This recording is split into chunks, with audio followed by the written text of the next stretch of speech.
श्रीमदानंदतीर्थ भगवत्पादाचार्य गुरुभ्यो नमः। सृष्टिस्थित्यप्ययेहा निहति दृशितमो बन्धमोक्षाश्च यस्मात् अस्य श्री ब्रह्मरुद्र प्रभृति सुरनरद्वीष शत्रुवात्मकस्य विष्णोर्व्यस्ताः समस्ताः सकलगुणनिधिः सर्वदोषो व्यपेतः पूर्णानन्दाव्ययो यो गुरुरपि परमश्चिन्तयेतं महान्तम् जन्माद्यस्य यतोऽन्वयादितरतश्चार्थेष्वभिज्ञस्वराट् तेने ब्रह्महृदाय आदिकवये मुह्यन्ति यं सूरयः तेजो वारिमृदां यथा विनिमयो यत्र त्रिसर्गो मृषा धाम्ना स्वेन सदा निरस्तकुहकं सत्यं परं धीमहि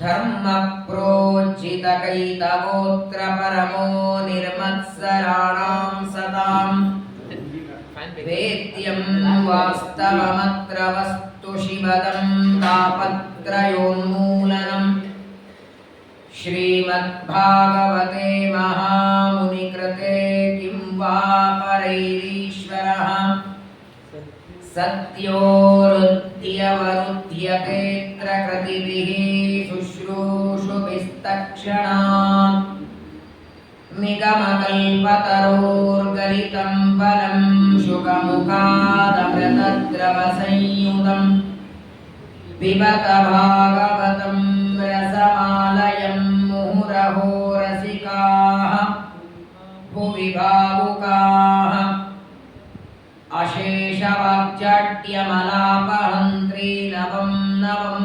स्पष्टसुवाक्प्रदायिनी ममेह जुह्वाग्रसुरङ्गनर्तकी भव प्रसन्ना वदने च मे श्रीः धर्मविज्ञानवैराग्यपरमैश्वर्यशालिनः श्रीमदानन्दतीर्थभगवत्पादां वन्दे निरन्तरम् नमोऽस्तु तात्विका देवाः विष्णुभक्तिपरायणाः धर्ममार्गे प्रेरयन्तो भवन्तः सर्वदेव हि यस्वानुभावमखिल श्रुतिसारमेकम् अध्यात्मदीपमतितितिर्षतां तमोऽन्धम् संसारिणां करुणयाः पुराणगुह्यं तं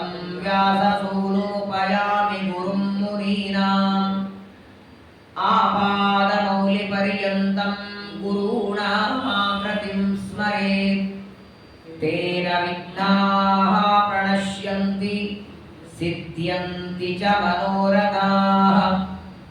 श्रीगुरुभ्यो नमः। श्रीशुक उवाच राजन्मुदितमेतत्ते हरे कर्माघनाशनम् गजेन्द्रमोक्षणं पुण्यं रैवतं त्वन्तरं शृणु स्वस्त्यस्तु सदाम् अशेषसन्मङ्गलानि भवन्तु श्लोकैकश्रवणपठनमात्रेण कथावक्तुश्च श्रोतॄणां निखिलकलिककल्मषापनूतनमटुतरे मोक्षाद्यखिलपुरुषार्थसाधनीभूते श्रीमद्भागवते महापुराणे अष्टमस्कन्धे यत्किञ्चित् पूर्वोक्तप्रमेयानुवादः।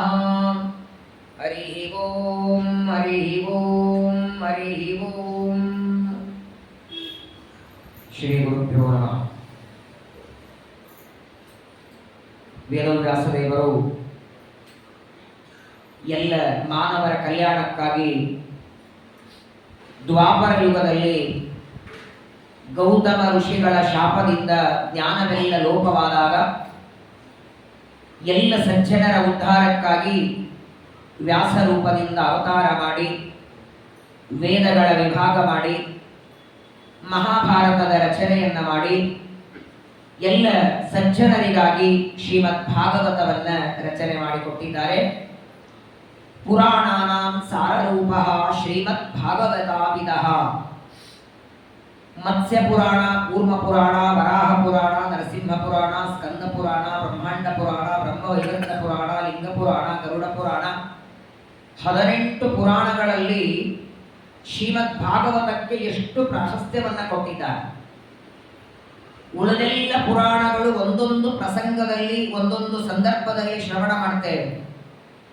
ಆದರೆ ಶ್ರೀಮದ್ ಭಾಗವತ ಮಾತ್ರ ಶರೀರದಲ್ಲಿ ಆಯುಷ್ಯ ಉಸಿರು ಇರೋವರೆಗೆ, ಕೊನೆಯ ಉಸಿರಿರೋವರೆಗೂ ಪ್ರತಿನಿತ್ಯ ಕೇಳಬೇಕಾದ ಗ್ರಂಥ ಶ್ರೀಮದ್ ಭಾಗವತ.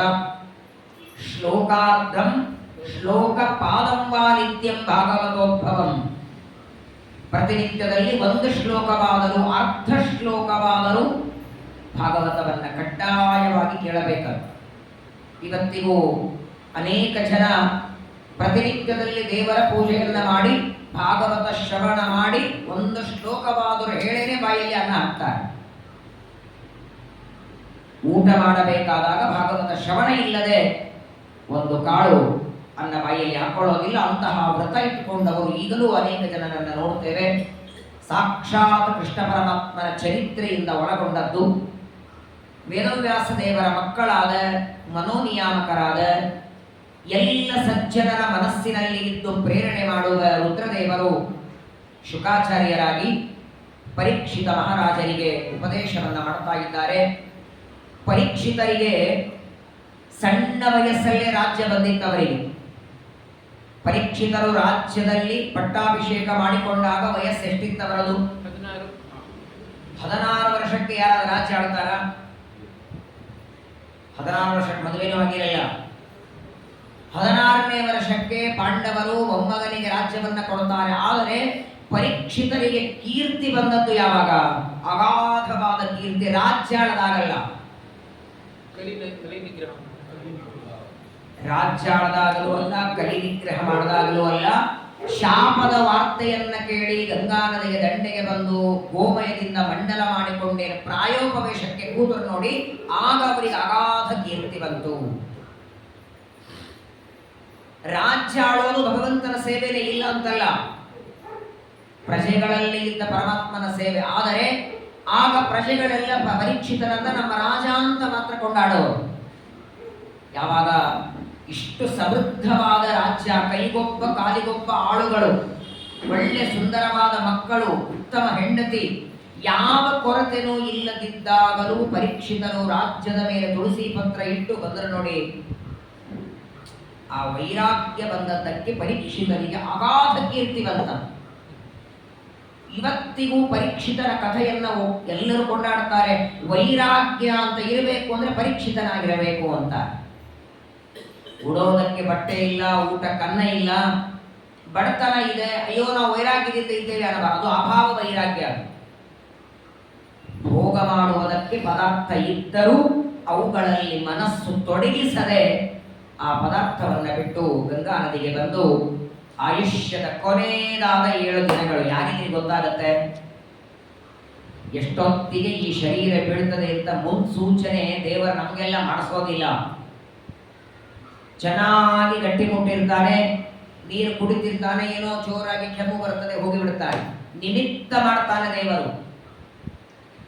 ಒಳ್ಳೆ ಕುಲದಲ್ಲಿ ಜನ್ಮ ಬರಲಿ ಅಂತ ಹೇಗೆ ಇಚ್ಛೆ ಪಡ್ತಾನೋ ಹಾಗೇನೆ ಮರಣವೂ ಕೂಡ ಒಳ್ಳೆ ಯೋಗ್ಯವಾದ ಕಾಲದಲ್ಲಿ ಯಾರಿಗೂ ತೊಂದರೆ ಕೊಡದೆ ಮಲಮೂತ್ರ ವಿಸರ್ಜನೆ ಮಾಡ್ತಾ ಹಾಸಿಗೆಯಲ್ಲಿ ಹೊರಳಾಡದೆ ಮರಣ ಬರಲಿ ಅಂತ ಇಚ್ಛೆ ಪಡ್ತಾರೆ. ಸಂತತಂ ಚಿಂತಯೇನಂತಂ ಅಂತಕಾಲೇ ವಿಶೇಷತಃ. ಅಂತ್ಯಕಾಲದಲ್ಲಿ ಹರಿಸ್ಮರಣೆ ಮಾಡ್ತಾ ಮರಣ ಬರೋದು ಇನ್ನೂ ಕಷ್ಟ. ಸಮಗ್ರ ಭಾಗವತವನ್ನ ಶ್ರವಣ ಮಾಡಿ ದೇಹ ಬಿಡೋದು ಇನ್ನೂ ಕಷ್ಟ. ಎಷ್ಟು ದೊಡ್ಡ ಯೋಗ್ಯತೆ ನೋಡಿ. ಪರೀಕ್ಷಿತ ರಾಜರು ಶಾಪದ ವಾರ್ತೆಯನ್ನ ಕೇಳಿ ಮಕ್ಕಳಿಗೆ ರಾಜ್ಯವನ್ನ ಒಪ್ಪಿಸಿ ಗಂಗಾ ನದಿಗೆ ಬಂದಿದ್ದಾರೆ. ಉದ್ಧಾರಕ್ಕಾಗಿ, ಉಪದೇಶಕ್ಕಾಗಿ ಜ್ಞಾನಿಗಳಾದ ಶುಕಾಚಾರ್ಯರು ಬಂದಿದ್ದಾರೆ. ಅನೇಕ ಪ್ರಶ್ನೆಗಳನ್ನ ಶುಕಾಚಾರ್ಯರಿಗೆ ಕೇಳಿ ಈಗಾಗಲೇ ಮನ್ವಂತರಗಳ ಕಥೆಯ ಬಗ್ಗೆ ಪರೀಕ್ಷಿತರು ಪ್ರಶ್ನೆ ಕೇಳ್ತಾರೆ. ಬ್ರಹ್ಮದೇವರ ಒಂದು ಹಗಲಿನಲ್ಲಿ ಏನು 14 ಮನ್ವಂತರಗಳ ಕಳೀತವೆ, ಆ ಒಂದೊಂದು ಮನ್ವಂತರಗಳ ಬಗ್ಗೆ ಶ್ರವಣ ಮಾಡಬೇಕು, ಕೇಳಬೇಕು ಅಂತ ಅಪೇಕ್ಷೆ ಇದೆ. ವಿಸ್ತಾರವಾಗಿ ವರ್ಣನೆಯನ್ನ ಮಾಡಿ ಅಂತ ಪರೀಕ್ಷಿತರ ಕೇಳಿದ್ದಾರೆ. ಈಗಾಗಲೇ 4 ಮನ್ವಂತರಗಳ ಕಥೆಯನ್ನ ಶುಕಾಚಾರ್ಯ ಹೇಳಿದ್ದಾರೆ. ಮೊದಲನೆಯದ್ದು ವೈವಸ್ವತ ಮನ್ವಂತರ, ಸ್ವಯಂಭೂ ಮನ್ವಂತರ, ಬ್ರಹ್ಮದೇವರ ಮಗ. ಆ ಸ್ವಯಂಭೂ ಮಗುವಿನ 3 ಜನ ಮಕ್ಕಳು, 2 ಗಂಡು ಮಕ್ಕಳು. ಆ ಚರಿತ್ರೆಯನ್ನ ವಿಸ್ತಾರ ಹೇಳಿ, ಎರಡನೆಯವನು ಅಗ್ನಿದೇವರ ಮಗನಾದಂತಹ ಸ್ವಾರೋಚಿಷ ಮನ್ವಂತರ. ಅಲ್ಲಿ ಪರಮಾತ್ಮನ ಅವತಾರ, ಅಲ್ಲಿ ಋಷಿಗಳು ಯಾರು, ಇಂದ್ರ ಯಾರು, ಅದನ್ನ ಹೇಳಿ. 3 ಮತ್ತು 4 ಉತ್ತಮ ಮತ್ತು ತಾಪಸ ಎಂಬ 2 ಮನ್ವಂತರಗಳು ಸಾಕ್ಷಾತ್ ಪ್ರಿಯವ್ರತ ರಾಜನ ಮಕ್ಕಳು. ಆ ಮನ್ವಂತರ ಕಥೆಯನ್ನ ಹೇಳುವಾಗ 3ನೇದ್ದು ಉತ್ತಮ ಮನ್ವಂತರ, 4ನೇದ್ದು ತಾಪಸ ಮನ್ವಂತರ. ಈ ತಾಪಸ ಮನ್ವಂತರದಲ್ಲಿ ಪರಮಾತ್ಮ ಹರಿ ಎನ್ನುವ ರೂಪದಿಂದ ಅವತಾರ ಮಾಡಿ ಮೊಸಳೆಯ ಬಾಯಿಯಲ್ಲಿ ಸಿಕ್ಕು ಬಿದ್ದ ಗಜೇಂದ್ರನನ್ನು ಉದ್ಧಾರ ಮಾಡಿದ. ಆ ಗಜೇಂದ್ರ ಮೋಕ್ಷ ಹೇಗೆ ನಡೀತು, ಹೇಗೆ ಪರಮಾತ್ಮ ಗರುಡಾರೂಢನಾಗಿ ಬಂದು ಗಜೇಂದ್ರನ ಉದ್ಧಾರ ಮಾಡಿದ, ಅದನ್ನು ನಿನ್ನೆ ಏಕಾದಶಿಯ ಪರ್ವಕಾಲದಲ್ಲಿ ನೀವೆಲ್ಲ ಶ್ರವಣ ಮಾಡಿದ್ದೀರಿ. ಒಟ್ಟಾರೆ ಸ್ವಯಂಭುವ 1, ಸ್ವಾರೋಚಿಷ 2, ಉತ್ತಮ 3, ತಾಪಸ 4 ಮನ್ವಂತರಗಳ ಕಥೆಯನ್ನಾದ ಮೇಲೆ 5ನೇದ್ದು ಪಂಚಮೋರೈವತೋ ನಾಮ ಮನುಸ್ತಾಪಸ ಸೋದರ. 5ನೇ ಮನ್ವಂತರ ರೈವತ. ಇವನು ಯಾರು ಅಂದ್ರೆ, ಇವನು ಕೂಡ ತಾಪಸ ಮನುವಿನ ತಮ್ಮ. ಇವನು 3 ಜನ ಮಕ್ಕಳು, ಉತ್ತಮ, ತಾಪಸ, ರೈವತ. ಈ 3 ಜನ ಪ್ರಿಯವ್ರತ ರಾಜನ ಇನ್ನೊಬ್ಬ ಹೆಂಡತಿಯಲ್ಲಿ ಹುಟ್ಟಿದವರು, 2 ಬಡದಿಯರು ಪ್ರಿಯವ್ರತನಿಗೆ. ಅದರಲ್ಲಿ 5ನೇಯವನು ರೈವತ ಅನ್ನೋ ಮನ್ವಂತರ. ಈ ಮನ್ವಂತರದಲ್ಲಿ ಎಲ್ಲ ದೇವತೆಗಳು ಅವತಾರ ಮಾಡಿ ಬಂದಿದ್ದಾರೆ. ವಿಭುರಿಂದ ಸುರಗಣ ರಾಜನ್ ಭೂತರಾದಯ ಹಿರಣ್ಯ ರೋಮ ವೇದಶಿರ ಊರ್ಧ್ವ ಬಾಹುಪಾದಯೋ ದ್ವಿಜ. ನೋಡು ಪರೀಕ್ಷಿತ, ಈ 5ನೇದಾದ ರೈವತ ಮನ್ವಂತರದಲ್ಲಿ ಇಂದ್ರದೇವರು ವಿಭು ಅನ್ನುವ ರೂಪದಿಂದ ಅವತಾರ ಮಾಡ್ತಾರೆ. ಋಷಿಗಳೆಲ್ಲ ಅವತಾರವನ್ನ ಮಾಡಿ ಬಂದಿದ್ದಾರೆ. ಈ ಮನ್ವಂತರದಲ್ಲಿ ಪರಮಾತ್ಮನ ಒಂದು ಅವತಾರ ಆಗಿದೆ. 5ನೇದಾದ ರೈವತ ಮನ್ವಂತರದಲ್ಲಿ ಶುಭ್ರ ಅನ್ನುವಂತಹ ಋಷಿಗಳು, ಅವರಿಗೆ ವಿಕುಂಠ ಅಂತ ಹೆಂಡತಿ, ಅವಳಲ್ಲಿ ಸಾಕ್ಷಾತ್ ಪರಮಾತ್ಮ ವೈಕುಂಠ ಅನ್ನುವ ರೂಪದಿಂದ, ನಾವೇನು ಭಗವಂತನ ಲೋಕಕ್ಕೆ ವೈಕುಂಠ ಅಂತೀವಲ್ಲ, ಶ್ವೇತದ್ವೀಪ, ಅನಂತಾಸನ, ವೈಕುಂಠ. ಆ ವೈಕುಂಠ ಅನ್ನೋದು ಲೋಕದ ಹೆಸರಲ್ಲ, ಅಲ್ಲಿರುವ ಭಗವಂತನಿಗೂ ವೈಕುಂಠ ಅಂತ ಹೆಸರು.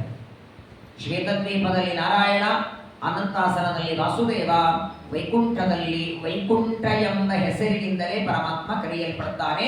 ವಿಕುಂಠ ಅನ್ನುವ ಸ್ತ್ರೀಯಲ್ಲಿ ಅವತಾರ ಮಾಡಿ ಬರ್ತಾನೆ. ಸಂಸ್ಕೃತದಲ್ಲಿ ಕುಂಠ ಅಂದ್ರೆ ನಾಶ, ಕನ್ನಡದಲ್ಲಿ ಕುಂಠ, ಕುಂಠ ಅಲ್ಲದು.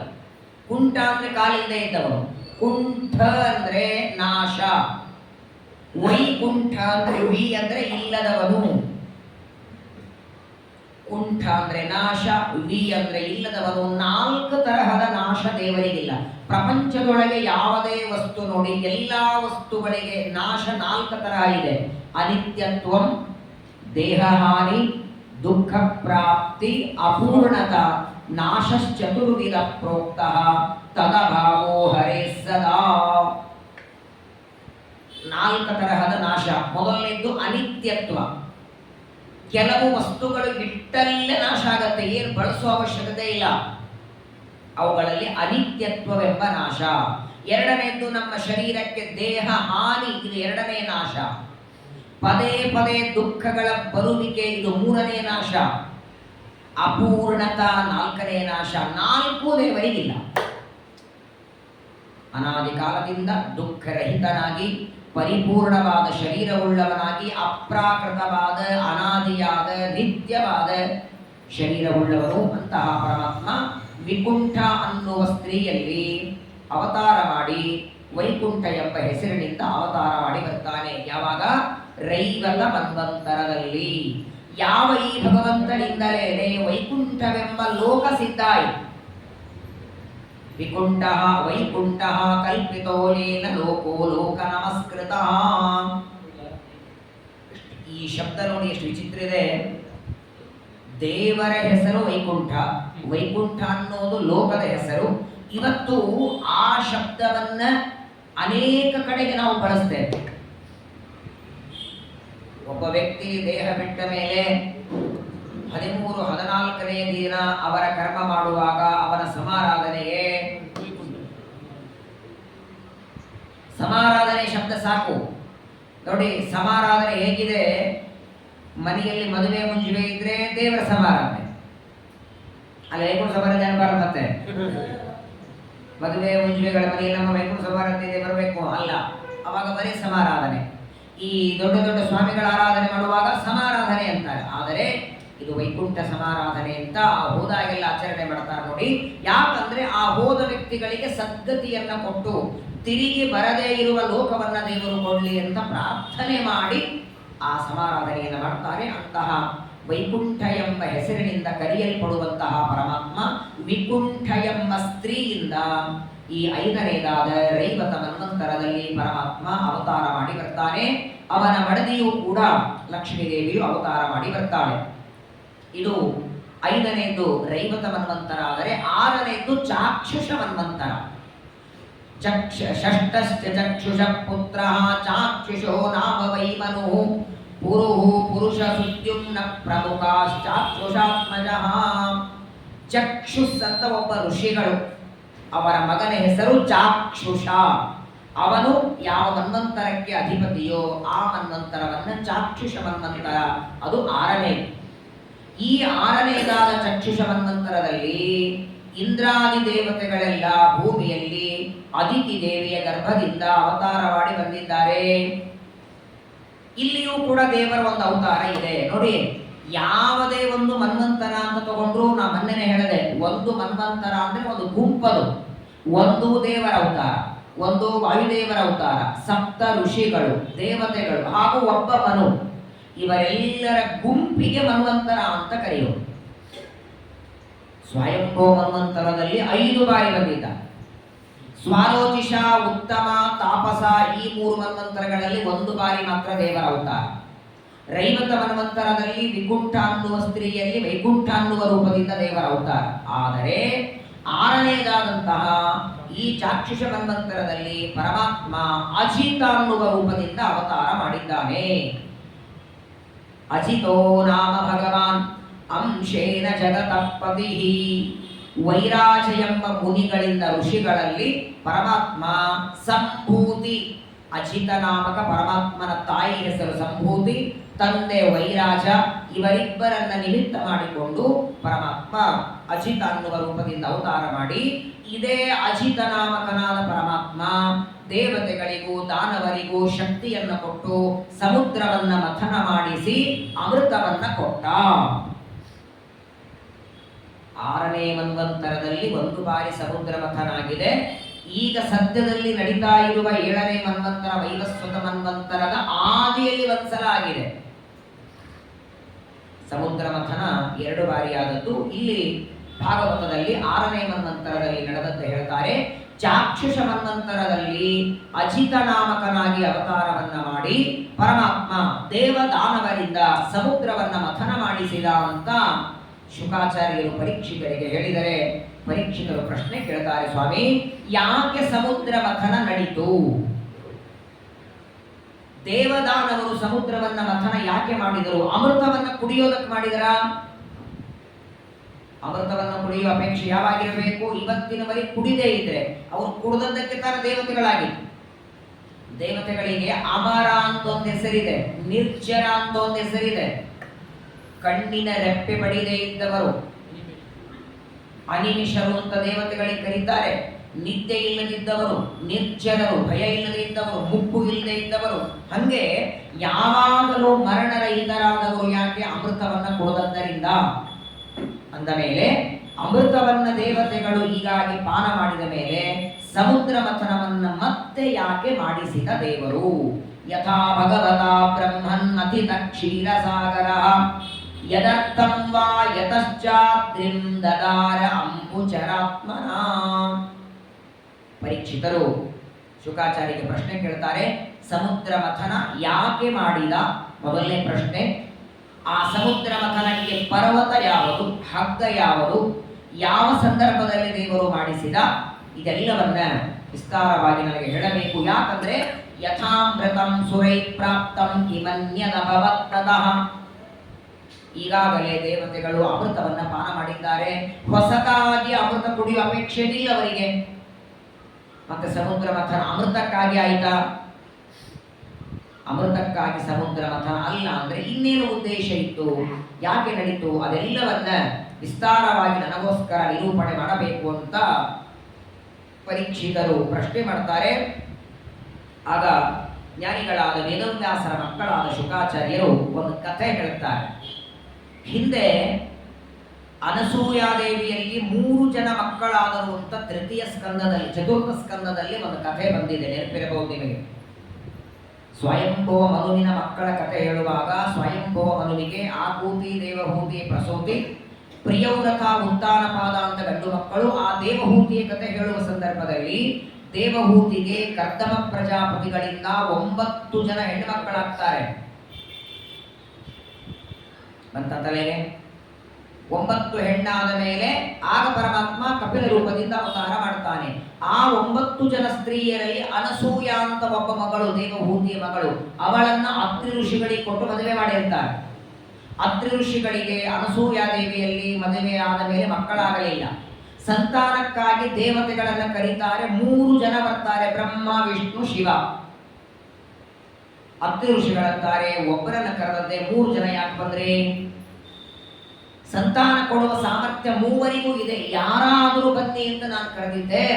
ಯಾಕೆ 3 ಬಂದಿದ್ದೀರಿ ಅಂದಾಗ, ನಾ 3ರನ್ನೂ ಕರೆದಿದ್ದಿ, ನಾವು 3 ಬಂದಿದ್ದೇವೆ. ಈಗ 3 ವರ ಕೊಡ್ತೇವೆ, ಏನ್ ಬೇಕು ಬೇಡು ಅಂದಾಗ ಅತ್ರಿ ಋಷಿಗಳಂತಾರೆ, ನೀವು ವರ ಕೊಡೋದು ಬೇಡ, ನೀವೇ ನನಗೆ ಮಕ್ಕಳಾಗಿ ಬರಬೇಕು ಅಂತ ಬೇಡುತ್ತಾರೆ. ಆಗ ಸಾಕ್ಷಾತ್ ಪರಮಾತ್ಮ ಅತ್ರಿ ಋಷಿಗಳ ಹೆಂಡತಿಯಾದ ಅನಸೂಯಾದೇವಿಯಲ್ಲಿ ದತ್ತಾತ್ರೇಯ ಅಂತ ಅವತಾರ ಮಾಡ್ತಾನೆ. ರುದ್ರದೇವರ ಅವತಾರ ಮಾಡ್ತಾರೆ, ಅವರನ್ನೇ ದೂರ್ವಾಸ. ಉತ್ತರಾದಿಮಠ ಸ್ವಾಮಿಗಳಂತೆ ದುರ್ವಾಸರು. ದ್ವಾಪರ ಯುಗದಲ್ಲಿ ದುರ್ವಾಸಸೋ ಜ್ಞಾನ ನಿಧಿನ್ ಇಂದ್ರವಾಹನ ತೀರ್ಥಕಾನ್. ಆ ಪರಂಪರಾ ಶ್ಲೋಕದಲ್ಲಿ ದುರ್ವಾಸರು ಅಂದರೆ ದ್ವಾಪರ ಯುಗದಲ್ಲಿ ಈ ಪ್ರತಿಮೆಗಳೆಲ್ಲ ಪೂಜೆ ಮಾಡ್ತಿದ್ರು. ದುರ್ವಾಸ ಋಷಿಗಳು ಸಾಕ್ಷಾತ್ ರುದ್ರದೇವರ ಅವತಾರ, ಅತ್ರಿ ಋಷಿಗಳ ಮಕ್ಕಳು. ಒಂದು ಸಲ ದುರ್ವಾಸರು ಭಗವಂತನ ಪೂಜೆಯನ್ನ ಮಾಡಿ ದೇವರಿಗೆ ಏರಿಸಿದ ನಿರ್ಮಾಲ್ಯದ ಹೂವಿನ ಮಾಲೆ. ವಾಸ್ತವಿಕವಾಗಿ ನಮ್ಮಲ್ಲಿ ನಿರ್ಮಾಲ್ಯದ ಮಾಲೆಗೆ ಬಹಳ ಮಹತ್ವ ಇದೆ. ಇವತ್ತು ದೇವರಿಗೆ ಸಮರ್ಪಣೆ ಮಾಡಿದ ಹೂವ ತುಳಸಿಗಳನ್ನ ಮಾರನೇ ದಿನ ಅದನ್ನ ನಿರ್ಮಾಲ್ಯ ಅಂತೀವಿ. ಅವತ್ತೇ ತೆಗೆದ್ರು ನಿರ್ಮಾಲ್ಯನೇ. ಕೆಲವು ಸಲ ಅವತ್ತೇ ಇಡ್ತೇವೆ, ಮಾರನೇ ದಿನ ತೆಗಿತೇವೆ. ಮಾರನೇ ದಿನ ಎಷ್ಟೊತ್ತಿಗೆ ತೆಗಿಬೇಕು? ಸೂರ್ಯೋದಯ ಆಗೋದ್ರೊಳಗೆ ಹಿಂದಿನ ದಿನದ ನಿರ್ಮಾಲ್ಯ ತಂದಿರಬೇಕಂತೆ. ಶ್ರೀಮದಾಚಾರ್ಯರು ಪ್ರತಿನಿತ್ಯದಲ್ಲಿ ಪೂಜೆ ಮಾಡ್ತಿದ್ರು. ಸುಮಧ್ವಿಜಯದಲ್ಲಿ ಹೇಳ್ತಾರೆ 14ನೇ ಸರ್ಗದಲ್ಲಿ, ಆಚಾರ್ಯರು ಪ್ರತಿನಿತ್ಯ ಪುಷ್ಪಾರ್ಚನೆ ದೇವರಿಗೆ ಮಾಡಿದರೆ ಮಾರನೇ ದಿನ ನಿರ್ಮಾಲ್ಯ ವಿಸರ್ಜನೆಗೆ ಶಿಷ್ಯರಲ್ಲಿ ಜಗಳ ನಡೀತಿತ್ತಂತೆ. ನಿರ್ಮಾಲ್ಯ ವಿಸರ್ಜನೆ ನಾನು ಮಾಡ್ತೇನೆ. ಯಾಕೆಂದ್ರೆ ಆಚಾರ್ಯರು ಅವತ್ತಿನ ದಿನ ಹೂಗಳನ್ನ ಏರಿಸಿದರೆ ಮಾರನೇ ದಿನ ಆ ನಿರ್ಮಾಲ್ಯದ ಹೂಗಳ ತೆಗಿಬೇಕಾದ್ರೆ ಆ ಹೂವಿನಿಂದ ಅಮೃತ ಸೋರ್ತಿತ್ತಂತೆ. ಆ ಅಮೃತವನ್ನ ಪಾನ ಮಾಡಬೇಕು ಅಂತ ಆಚಾರ್ಯರ ಶಿಷ್ಯರು ನಿರ್ಮಾಲ್ಯ ವಿಸರ್ಜನೆಗೆ ನಾನು ಮುಂದೆ ಅಂತಿದ್ದಾರೆ. ವಾದಿರಾಜರಂತಾರೆ, ಹರಿ ನಿರ್ಮಾಲ್ಯವ ಶಿರಸಿ ಧರಿಸುತ್ತಿರು, ಹರಿ ನೈವೇದ್ಯವ ಭುಂಜಿಸುತ್ತಿರು, ನಿತ್ಯ ಇರಳು ಹಗಲು ಹರಿ ಸ್ಮರಣೆಯ ಬಿಡದಿರು, ದುರುಳರ ಕೂಡದಿರು. ಯಾವಾಗಲೇ ನೋಡಿ, ಸಣ್ಣದಾದ ತುಳಸಿ ಇರಲಿ, ಒಂದು ಹೂವು ಇರಲಿ, ದೇವರಿಗೆ ಗುರುಗಳಿಗೆ ಸಮರ್ಪಣೆ ಮಾಡಿದ ನಿರ್ಮಾಲ್ಯ ನಿಮಗೆ ಕೊಟ್ರೆ ಸಾಧ್ಯ ಆದರೆ ತಲೆಗೆ ಹಾಕೊಳ್ಳಿ. ಇಲ್ಲ ಅಂತಾದರೆ ಅದನ್ನ ಯಾರೂ ತುಳಿದೇ ಇರುವ ಜಾಗದಲ್ಲಿ ಹಾಕಿ, ಎಲ್ಲೋ ಕಾಲಲ್ಲಿ ಹಾಕಿ ನಾವೇ ತುಳಿಲಿ, ಇನ್ನೊಬ್ಬರು ತುಳಿಯುವಂತೆ ಹಾಕಿದರೆ ನಿರ್ಮಾಲ್ಯಕ್ಕೆ ಅವಮಾನ ಮಾಡಿದರೆ ಏನಾಗತ್ತೆ ಇಲ್ಲಿ ಕಥೆಯಿಂದ ತಿಳಿಸ್ತಾರೆ. ಸಾಕ್ಷಾತ್ ಮನೋನಿಯಾಮಕರಾದ ರುದ್ರದೇವರ ಅವತಾರರಾದ ದುರ್ವಾಸರು ನಿರ್ಮಾಲ್ಯದ ಮಾಲೆಯನ್ನ ಪೂಜೆ ಮುಗಿದ ಮೇಲೆ ಯಾರಿಗೆ ಕೊಡಬೇಕು? ಯಾರಾದರೂ ತಲೆ ಮೇಲೆ ಧಾರಣ ಮಾಡ್ತಾರೆ, ಅವರಿಗೆ ಕೊಡೋಣ ಅಂತ ಹುಡುಕಿದ್ರಂತೆ. ಎಲ್ಲ ಕಡೆಗೆ ನೋಡುತ್ತಾರೆ, ಯಾರು ಕಾಣಲಿಲ್ಲ. ಅದೇ ಸಂದರ್ಭದಲ್ಲಿ ಐರಾವತ ಅನ್ನುವ ಆನೆ ಮೇಲೆ ಇಂದ್ರ ಹೊರಟಿದ್ದ. ಸಭೆಗೆ ಹೊರಟಿದ್ದ ಇಂದ್ರ ಆನೆ ಮೇಲೆ ಹೋಗುವ ಇಂದ್ರನನ್ನ ಕರೆದರಂತೆ ದುರ್ವಾಸರು. ಆನೆಯಿಂದ ಇಳಿತಾರೆ, ದುರ್ವಾಸರಿಗೆ ನಮಸ್ಕಾರ ಮಾಡ್ತಾರೆ, ನಿರ್ಮಾಲ್ಯದ ಮಾಲೆಯನ್ನ ಕೊಡುತ್ತಾರೆ. ಹೆಂಡತಿಯಾದ ಶಚೀದೇವಿಗೆ ಈ ಮಾಲೆಯನ್ನ ಕೊಡು. ಸರಿ ಅಂತ ದುರ್ವಾಸರಿಂದ ಮಾಲೆ ತಗೊಂಡ, ಕಣ್ಣಿಗೆ ಹಚ್ಕೊಳ್ತಾನೆ. ಇನ್ನೂ ದುರ್ವಾಸರು ಮಾಲೆ ಕೊಟ್ಟು 2 ಹೆಜ್ಜೆ ನಡೀತಿದ್ದಾರೆ. ಆ ಮಾಲೆಯನ್ನ ಆನೆಗೆ ಹಾಕಿಬಿಟ್ಟ. ಇಂದ್ರ ಮಾಲೆಯನ್ನ ಆನೆಗೆ ಹಾಕ್ತಾನೆ. ಆನೆ ಸೊಂಡಿಲಿನಿಂದ ಮಾಲೆಯನ್ನ ಕಾಲಲ್ಲಿ ಹಾಕಿ ತೊಳೆದು ಹಾಕಿಬಿಡ್ತು. 2 ಹೆಜ್ಜೆ ಹಾಕಿದ ದುರ್ವಾಸ ಹಿಂತಿರುಗಿ ನೋಡ್ತಾರೆ. ಪ್ರಚಂಡ ಕೋಪ ಬಂತವರಿಗೆ. ಎಷ್ಟು ಅಹಂಕಾರ ಬಂದಿದೆ ನಿನಗೆ ಅಂತ ಬೈತಾರೆ ಇಂದ್ರನಿಗೆ. ಸ್ವರ್ಗ ಲೋಕದ ಆಧಿಪತ್ಯ ನನ್ನ ಕೈಯಲ್ಲಿದೆ, ನಿರ್ಮಾಲ್ಯದ ಮಾಲೆಯನ್ನ ಹೆಂಡತಿಗೆ ಕೊಡು ಅಂತ ಕೊಟ್ರೆ ಆನೆಯ ಸೊಂಡಿಲಿಗೆ ಹಾಕಿ ಕಾಲಲ್ಲಿ ಹಾಕಿ ತುಳಿದು ಅವಮಾನ ಮಾಡ್ತಿ. ಯಾವ ಸಂಪತ್ತು ಇದೆ ಅಂತ ಅಹಂಕಾರ ಪಡ್ತಿದ್ದಿ, ಆ ನಿನ್ನ ಸಂಪತ್ತು ಸಮುದ್ರದಲ್ಲಿ ಬೀಳಿ. ಏನ್ ಕನೆಕ್ಷನ್ ನೋಡಿ. ಸಹಜವಾಗಿ ಇಂದ್ರ ಆನೆಗೆ ಹಾಕಿದ್ದ. ಆನೆ ತನ್ನ ಸ್ವಭಾವದಂತೆ ಸೊಂಡಿಲಿನಿಂದ ಕಿತ್ತಿ ಕೆಳಗೆ ಹಾಕಿಬಿಟ್ಟಿದೆ. ಆದರೆ ಶಾಪ ಮಾತ್ರ ಕೊಟ್ಟಿದ್ದಾರೆ. ಯದಾ ದುರ್ವಾಸ ಶಾಪೇನ ಸೇಂದ್ರಾಹ ಲೋಕಾಸ್ತ್ರಯೋ ನೃಪ. ದುರ್ವಾಸರು ಶಾಪ ಕೊಟ್ಟ ಮರುಕ್ಷಣ, ಇವತ್ತು ಶಾಪ ಕೊಟ್ಟಿದ್ದಾರೆ ಜ್ಯೇಷ್ಠ ಮಾಸದಲ್ಲಿ, ಆಷಾಢ ಶ್ರಾವಣ ಆದ್ಮೇಲೆ ಸಮುದ್ರದಲ್ಲಿ ಬಿದ್ದಿದ್ದುವ ಸಂಪತ್ತೆಲ್ಲ. ಜ್ಞಾನಿಗಳ ಶಾಪ ಬಹಳದ್ದು ತಡ ಹತ್ತೋದಿಲ್ಲ. ದುರ್ವಾಸರು ಶಾಪ ಕೊಟ್ಟ ಮರುಕ್ಷಣದಲ್ಲಿ ದೇವಲೋಕದಲ್ಲಿರುವ ಎಲ್ಲಾ ಸಂಪತ್ತು, ರತ್ನ, ಮುತ್ತು, ಬೆಳ್ಳಿ, ಬಂಗಾರ, ಅಪ್ಸರಾ ಸ್ತ್ರೀಯರು, ದೇವಲೋಕದಲ್ಲಿ ಪಾರಿಜಾತ ವೃಕ್ಷ ಏನೇನಿದೆ ಅದೆಲ್ಲ ಸಮುದ್ರದಲ್ಲಿ ಬಿದ್ದೋಯ್ತು. ಎಂಥ ಪರಿಸ್ಥಿತಿ ಬಂತು ಅಂದ್ರೆ ದೇವತೆಗಳಿಗೆ ಊಟಕ್ಕೂ ಅನ್ನ ಇಲ್ಲದೆ ಭಿಕ್ಷೆ ಬೇಡುವ ಪ್ರಸಂಗ ಬಂತು ದೇವತೆಗಳಿಗೆ. ನಿರ್ಮಾಲ್ಯದ ವಿಸರ್ಜನೆಗೆ, ನಿರ್ಮಾಲ್ಯದ ಹೋಮ ಮಾಲೆಗಳಿಗೆ ಅವಮಾನ ತಿರಸ್ಕಾರ ನಡೆದರೆ ಎಷ್ಟು ಅನರ್ಥ ಇದೆ. ಏನು ಗೊತ್ತಾಗಲಿಲ್ಲ. ದೇವತೆಗಳೆಲ್ಲ ವಿಚಾರ ಮಾಡ್ತಾರೆ. ತೃಣಾಪಿ ಸಮಂ ಸಖ್ಯಂ ಕರ್ತವ್ಯಂ ಭೂತಿ ವಿಚ್ಛಿತ್, ತೃಣೇನಾಪಿ ಸಮಂ ಕರ್ತವ್ಯಂ ಭೂತಿ ವಿಚ್ಛಿದ. ಅರ್ಕ ಪುಷ್ಪಾವಮಾನೇನ ಮಹೇಂದ್ರೋ ಭೂತ್ಪದಚ್ಯುತಃ. ಪ್ರಪಂಚದಲ್ಲಿ ಕೆಲವು ಬಾರಿ ನಾವೀಗ ಅನ್ಕೊಂಡಿರಂಗಿಲ್ಲ, ಏನೋ ಸಹಜವಾಗಿ ಮಾಡ್ಲಿಕ್ಕೆ ಹೋಗ್ತೇವೆ, ದೊಡ್ಡದಾದ ಆಘಾತವಾಗತ್ತೆ. ಊಹೆನೂ ಮಾಡಿರಲಿಲ್ಲ ಇಂದ್ರದೇವರು ಹೀಗಾಗತ್ತೆ ಅಂತ. ಏನ್ ಮಾಡಬೇಕು? ಇರುವ ಸಂಪತ್ತೆಲ್ಲ ಸಮುದ್ರದಲ್ಲಿ ಬಿದ್ದಿದೆ. ಎಲ್ಲ ದೇವತೆಗಳು ಇಂದ್ರದೇವರನ್ನ ಕರ್ಕೊಂಡು ಬ್ರಹ್ಮಲೋಕಕ್ಕೆ ಬರ್ತಾರೆ. ಚತುರ್ಮುಖ ಬ್ರಹ್ಮದೇವರ ಹತ್ರ ಬರ್ತಾರೆ. ಬ್ರಹ್ಮದೇವರು ನೋಡಿದ್ರು ದೇವತೆಗಳ ಮುಖ ಎಲ್ಲ ಸಣ್ಣದಾಗಿದೆ, ಕಣ್ಣೊಳಗೆ ನೀರು ಬರ್ತಾ ಇದೆ. ಬ್ರಹ್ಮದೇವರಂದ್ರು, ಏನೋ ತಪ್ಪು ಮಾಡಿದ್ದೀರಿ, ನಿಮ್ಮಿಂದ ಒಂದೇನೋ ತಪ್ಪು ನಡೆದಿದೆ, ಏನಾಗಿದೆ ಹೇಳಿ ಅಂತ ಬ್ರಹ್ಮದೇವರು ಕೇಳ್ತಾರೆ. ಇಂದ್ರಾದಿ ದೇವತೆಗಳೆಲ್ಲ ಹೇಳ್ತಾರೆ, ತಥೋ ಬ್ರಹ್ಮ ಸಮಾಂ ಜಗ್ಮುಹು ಮೇರೋ ಮೂರ್ಧನಿ ಸರದಶಃ. ಮೇರು ಪರ್ವತಕ್ಕೆ ಬಂದು ಆ ಮೇರು ಪರ್ವತದಲ್ಲಿ ಶತಕೋಟಿ ಎನ್ನುವ ಮನೆಯೊಳಗೆ ಬ್ರಹ್ಮದೇವರು ಕೂತಿದ್ದಾರೆ. ದೇವತೆಗಳೆಲ್ಲ ಬಂದು ನಡೆದಂತೆ ಹೇಳ್ತಾರೆ. ದುರ್ವಾಸರು ಕೊಟ್ಟಂತಹ ಹೂವಿನ ಮಾಲೆಯನ್ನ ಆನೆಗೆ ಹಾಕಿ ಅವಮಾನ ಆಯಿತು. ಅದಕ್ಕಾಗಿ ದುರ್ವಾಸರ ಶಾಪ ಕೊಟ್ಟಿದ್ದಾರೆ. ಸಂಪತ್ತೆಲ್ಲ ಸಮುದ್ರದಲ್ಲಿ ಬಿದ್ದಿದೆ. ಏನ್ ಮಾಡಬೇಕು ಗೊತ್ತಾಗ್ತಿಲ್ಲ. ಎಲ್ಲ ಸಂಪತ್ತು, ಸಿಂಹಾಸನ ಇಲ್ಲ, ಕೂಡೋದಕ್ಕೆ ಆಸನ ಇಲ್ಲ, ಮಾತಾಡೋದಕ್ಕೆ ಯಾವ ವ್ಯಕ್ತಿಗಳಿಲ್ಲ, ಯಾವುದೇ ತರಹದ ಊಟಕ್ಕೆ ಬೇಕಾಗುವ ಸಾಮಗ್ರಿಗಳಿಲ್ಲ.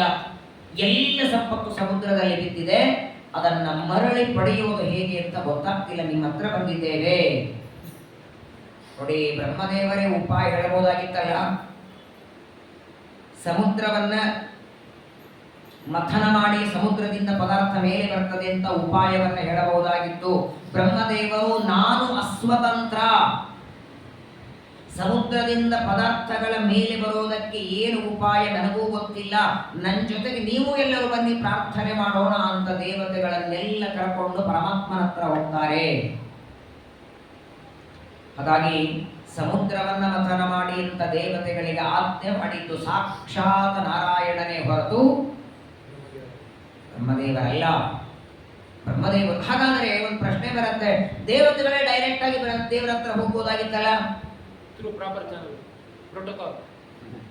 ನೇರವಾಗಿ ಇಂದ್ರಾದಿ ದೇವತೆಗಳೇ ಪರಮಾತ್ಮನ ಹತ್ರ ಹೋಗಿ ದುರ್ವಾಸರ ಶಾಪದಿಂದ ಸಂಪತ್ತೆಲ್ಲ ಬಿದ್ದಿದೆ ಅಂತ ಹೇಳಿಬಿಟ್ಟಿದ್ರೆ ಅಷ್ಟು ಬೇಗ ಪ್ರತ್ಯಕ್ಷ ಆಗ್ತಿರ್ಲಿಲ್ಲ ದೇವರು. ಯಾವಾಗಲೂ ನೋಡಿ, ನಮ್ಮ ಸಲುವಾಗಿ ನಾವು ಪ್ರಾರ್ಥನೆ ಮಾಡೋದಕ್ಕಿಂತ ದೊಡ್ಡವರು ನಮ್ಮ ಸಲುವಾಗಿ ಪ್ರಾರ್ಥನೆ ಮಾಡಬೇಕು. ಉನ್ನತ ಪ್ರಾರ್ಥಿತ ಅಶೇಷ ಸಂಸಾಧಕಂ ಸನ್ನತ ಲೌಕಿಕಾನಂದದ ಶ್ರೀಪದಂ. ನಮಗೆ ಆರೋಗ್ಯ ಸರಿ ಇಲ್ಲ ಅಂತ ನಾವೇ ಧನ್ವಂತರಿ ಜಪ ಮಾಡಿ, ಏನೋ ಧನ್ವಂತರಿ ಹೋಮ ಮಾಡಿ ಅದರಿಂದ ಏನು ಫಲ ಬರಬೇಕು ಅದೇ ಜಪವನ್ನ ಯಾರಾದರೂ ದೊಡ್ಡವರಿಂದ ಮಾಡಿಸಿ ನೋಡಿ, ಜ್ಞಾನಿಗಳಿಂದ ಮಾಡಿಸಿದರೆ ಶೀಘ್ರ. ಹಾಗಾಗಿ ನೇರವಾಗಿ ಇಂದ್ರಾದಿ ದೇವತೆಗಳು ಪರಮಾತ್ಮನ ಹತ್ರ ಹೋದರೆ ದೇವರು ದರ್ಶನ ಕೊಡೋದಕ್ಕೆ ತಡ ಮಾಡ್ತಾನೆ. ಅದೇ ಬ್ರಹ್ಮದೇವರ ದ್ವಾರ ಹೋದರೆ ಶೀಘ್ರದಲ್ಲಿ ದರ್ಶನವಾಗುತ್ತೆ ಅಂತ ದೇವತೆಗಳೆಲ್ಲ ಬ್ರಹ್ಮದೇವರನ್ನು ಮುಂದೆ ಮಾಡಿಕೊಂಡು ಬಂದಿದ್ದಾರೆ. ಬ್ರಹ್ಮದೇವರ ದೇವತೆಗಳನ್ನು ಕರ್ಕೊಂಡು ಆಕಾಶದಲ್ಲಿ ನಿಂತು ಪರಮಾತ್ಮನನ್ನ ಪ್ರಾರ್ಥನೆ ಮಾಡಿದರೆ ಪ್ರತ್ಯಕ್ಷನಾಗಿ ಬಂದಂತೆ ದೇವರು. ಎಷ್ಟು ಪ್ರೀತಿ ನೋಡಿ ಬ್ರಹ್ಮದೇವರ ಮೇಲೆ. ಹೀಗೆ ಒಂದ್ಸಲನೂ ಆಗಿಲ್ಲ. ಯಾವಾಗ ಬ್ರಹ್ಮದೇವರು ಪ್ರಾರ್ಥನೆ ಮಾಡಿದ ದೇವರು ಬಂದಿಲ್ಲ ಅಂತ ಎಲ್ಲೂ ಆಗಿಲ್ಲ. ಇಡೀ ಮಹಾಭಾರತ, ಭಾಗವತ, ರಾಮಾಯಣ, ಹರಿವಂಶ ಎಲ್ಲ ವೇದಶಾಸ್ತ್ರ, ಉಪನಿಷತ್ತು, ಪುರಾಣ ಎಲ್ಲ ತೆಗೆದು ನೋಡಿ, ಎಲ್ಲೆಲ್ಲಿ ಬ್ರಹ್ಮದೇವರು ಪ್ರಾರ್ಥನೆ ಮಾಡಿದ್ದಾರೆ ಅಂತಿದೆಯೋ ಅಲ್ಲಿ ಬ್ರಹ್ಮದೇವರು ಪ್ರಾರ್ಥನೆ ಮಾಡಿದರು, ದೇವರು ಬರಲಿಲ್ಲ ಅಥವಾ ದೇವರ ಅನುಗ್ರಹ ಮಾಡಿಲ್ಲ ಅಂತ ಒಂದು ಕಥೆ ಇಲ್ಲ. ಇದರಿಂದಲೇ ಗೊತ್ತಾಗುತ್ತೆ ಬ್ರಹ್ಮದೇವರ ಮೇಲೆ ಎಷ್ಟು ಅನುಗ್ರಹ ಮಾಡುತ್ತಾನೆ ದೇವರು. ಬ್ರಹ್ಮದೇವರ ಮೇಲೆ, ವಾಯುದೇವರ ಮೇಲೆ ಯಾಕಷ್ಟು ಪ್ರೀತಿ? ಮಕ್ಕಳಂತನ. ಬ್ರಹ್ಮದೇವರು, ವಾಯುದೇವರು, ಭಗವಂತನ ಮಕ್ಕಳು ಏನಿದ್ರು ತಂದೆಗೆ ಮಕ್ಕಳ ಮೇಲೆ ಪ್ರೀತಿ ಇರತ್ತಲ್ಲ. ಹೆತ್ತವರಿಗೆ ಹೆಣ್ಣನ್ನು ಮುದ್ದು ಅಂತಾರೆ. ಹಂಗೆ ಬ್ರಹ್ಮದೇವರು, ವಾಯುದೇವರು ಬೇಕಾದವರು ಅಲ್ಲ, ಮಕ್ಕಳು ಅಂತ ಪ್ರೀತಿ ಎಲ್ಲ ಅವರಿಬ್ಬರು ಮಾಡುವ ಕೆಲಸ ನೋಡಿ ಅವರ ಮೇಲೆ ಪ್ರೀತಿಯನ್ನು. ತನ್ನ ಜವಾಬ್ದಾರಿಯೆಲ್ಲ ತಗೊಂಡು ಮಗ ತನ್ನ ಕೆಲಸ ಎಲ್ಲ ಮುಂದುವರಿಸ್ತಿದ್ರೆ ಮಗನ ಮೇಲೆ ತಂದೆ ಪ್ರೀತಿ ಬರುತ್ತೋ ಇಲ್ಲೋ? 5-8 ಜನರೆಲ್ಲ 14 ಲೋಕದ ಜವಾಬ್ದಾರಿ ಹಿರಿಮಗ ತಗೊಂಡಿದ್ದಾನೆ ಬ್ರಹ್ಮ. ಎಲ್ಲರ ಒಳಗಿದ್ದು ಉಸಿರಾಡುವ ಜವಾಬ್ದಾರಿ ಎರಡನೇ ಮಗ ತಗೊಂಡಿದ್ದಾರೆ. ಪಕ್ಷಿ, ಪ್ರಾಣಿ, ಕ್ರಿಮಿ, ಕೀಟ, ಹುಳ, ಗಟ್ಟಿ ಆರಂಭ ಮಾಡಿಕೊಂಡು ಎಲ್ಲರ ಒಳಗಿದ್ದು ಉಸಿರಾಡುವ ಕಾರ್ಯ ಮಾಡ್ತಾರೆ ಅನ್ನೋದಕ್ಕಾಗಿಯೇ ವಾಯುದೇವರ ಮೇಲೆ, ಬ್ರಹ್ಮದೇವರ ಮೇಲೆ ಅಗಾಧ ಪ್ರೀತಿ. ಅವರು ಯಾವಾಗ ಕರೆದರೂ ಓಡಿ ಬರ್ತಾನೆ ದೇವರು. ಬ್ರಹ್ಮದೇವರು ಪ್ರಾರ್ಥನೆ ಮಾಡಿದ್ದಾರೆ, ಭಗವಂತ ಬಂದ. ಆದರೆ ದೇವರ ದರ್ಶನ ಆಗಿದೆ. ಹಾಗಾದ್ರೆ ದೇವರನ್ನ ಬಂದಾಕ್ಷಣ ಬ್ರಹ್ಮದೇವರು ಮಾತಾಡ್ತಾರೆ. ಹೇಗಿರತ್ತಂದ್ರೆ, ಯಾರಾದ್ರೂ ಬಂದಾಕ್ಷಣ ಮೊದಲು ನಮ್ದೇನು ಸಮಸ್ಯೆ ಹೇಳ್ತಾ ಹೋಗಿಬಿಡ್ತೀವಿ. ಸರ್ವತಃ ಮಾಡತಕ್ಕದ್ದಲ್ಲ. ಯಾವುದೇ ದೇವಸ್ಥಾನಕ್ಕೆ ಹೋದರೂ ಮೊದಲು ಬೇಡೋದು ಮಾಡಬೇಡಿ. ದೇವರ ದರ್ಶನ ತಿರುಪತಿಗೆ ಹೋಗಿ, ಪಂಢರಪುರಕ್ಕೆ ಹೋಗ್ರಿ, ಉಡುಪಿಗೆ ಹೋಗ್ರಿ, ದೇವರ ದರ್ಶನ ಮಾಡಿಕೊಂಡು ಮೊದಲು ಪ್ರಾರ್ಥನೆ ಮಾಡಿ. ನೀವು ಭಕ್ತಿಯಿಂದ ಪ್ರಾರ್ಥನೆ ಮಾಡಿದರೆ ಬೇಡುವ ಅವಶ್ಯಕತೆ ಉಳಿಯಲ್ಲ. ಯಾಕಂದ್ರೆ ಬೇಡದೆ ಎಲ್ಲ ಕೊಟ್ಟು ಬಿಡ್ತಾನೆ. ನಾವು ತಪ್ಪೇಲಿ ಮಾಡ್ತೀವಂದ್ರೆ ಮೊದಲು ಹೋದಾಕ್ಷಣ ಕೈ ಚಾಚಿ ಬಿಡ್ತೀವಿ. ನೋಡಿ, ಪರಮಾತ್ಮ ಬಂದದ್ದೇ ಬ್ರಹ್ಮದೇವತೆಗಳ ಅನುಗ್ರಹ ಮಾಡ್ಲಿಕ್ಕಾದ್ರೆ ಬ್ರಹ್ಮದೇವರು ದೇವರನ್ನ ನೋಡಿದ ಕ್ಷಣ ವರ ಬೇಡಲಿಲ್ಲ, ವರನು ಬೇಡಲಿಲ್ಲ, ತಮ್ಮ ಸಮಸ್ಯೆಯನ್ನು ಹೇಳಲಿಲ್ಲ, ಸ್ತೋತ್ರ ಮಾಡ್ತಾರೆ. ಅವಿಕ್ರಿಯಂ ಸತ್ಯಂ ಅನಂತಮಾತ್ಯಂ ಗುಹಾಶಯಂ ನಿಷ್ಕಲಮಪ್ರತರ್ಕ್ಯಂ ಮನೋಗ್ರಯಾಣಂ ವಚಸಾ ನಿರುಕ್ತಂ ನಮಾಮಹೇ ದೇವವರಂ ವರೇಣ್ಯಂ. ಹೇ ಪರಮಾತ್ಮ, ಮಾತಿನಿಂದಲೂ ಸಿಗೋನಲ್ಲ ನೀನು. ಯಥೋ ವಾಚೋ ನಿವರ್ತಂತೆ ಅಪ್ರಾಪ್ಯ ಮನಸಾಸಹ. ಇಂದ್ರಿಯಗಳಿಗೆ ನೆಲಕದೇ ಇದ್ದವನು ಪರಿಪೂರ್ಣವಾಗಿ ನಿನ್ನನ್ನು ಅರ್ಥ ಮಾಡಿಕೊಳ್ಳೋದು ದೇವತೆಗಳಲ್ಲ. ಅನಾದಿ ಕಾಲದಿಂದ ನಿನ್ನ ತೊಡೆ ಮೇಲೆ ಕೂತ ನಿನ್ನ ಹೆಂಡತಿಗೆ ಇನ್ನೂ ಅರ್ಥ ಆಗಿಲ್ಲ. ನಿನ್ನ ಗುಣ, ನಿನ್ನ ರೂಪ, ನಿನ್ನ ಅವಯವ, ನಿನ್ನ ಶಕ್ತಿ, ನಿನ್ನ ಜ್ಞಾನ ಇವತ್ತಿಗೂ ಚಿಂತನ ಮಾಡಿ ಮಾಡಿ ಬಗೆ ಬಗೆಯ ನೂತನವ ಕಾಣು ತನಿಗೆ ಹರುಷದಿ ಪೊಗಳಿ ಹಿಗ್ಗುವ ಆ ತ್ರಿಗುಣಮಾನಿ ಏನು ಆನಂದ ಪಡ್ತಾಳೆ. ದೇವರ ಗುಣಗಳನ್ನ ನೋಡಿ ಪ್ರತಿನಿತ್ಯದಲ್ಲಿ ಅದರಲ್ಲಿ ಹೊಸ ಹೊಸತನವನ್ನ ಕಂಡು ಆನಂದ ಪಡ್ತಾಳಂತೆ. ಅಂತಹ ಲಕ್ಷ್ಮೀದೇವಿಗೂ ಪರಿಪೂರ್ಣವಾಗಿ ತಿಳಿದೇ ಇದ್ದ ನೀನು, ನಮ್ಮಂತಹ ದೇವತೆಗಳಿಗೆ ನಿನ್ನ ಪರಿಪೂರ್ಣ ಜ್ಞಾನ ಇಲ್ಲ. ಆದರೂ ನೀನು ಭಕ್ತವತ್ಸಲ. ಯಾವಾಗ ಸಮಸ್ಯೆ ಕಷ್ಟ ಒದಗಿದರೂ ನೀನು ಅನುಗ್ರಹ ಮಾಡುತ್ತೀಯ. ಅದಕ್ಕೆ ನಿನಗೆ ಶರಣಾಗತ ರಕ್ಷಕ ಅಂತ ಹೆಸರಿದೆ. ಶರಣ್ಯ ಅಂತ ಕರೀತಾರೆ ನಿನ್ನನ್ನ. ಈಗ ನಾವು ನಿನಗೆ ಶರಣಾಗತರಾಗಿ ಬಂದಿದ್ದೇವೆ.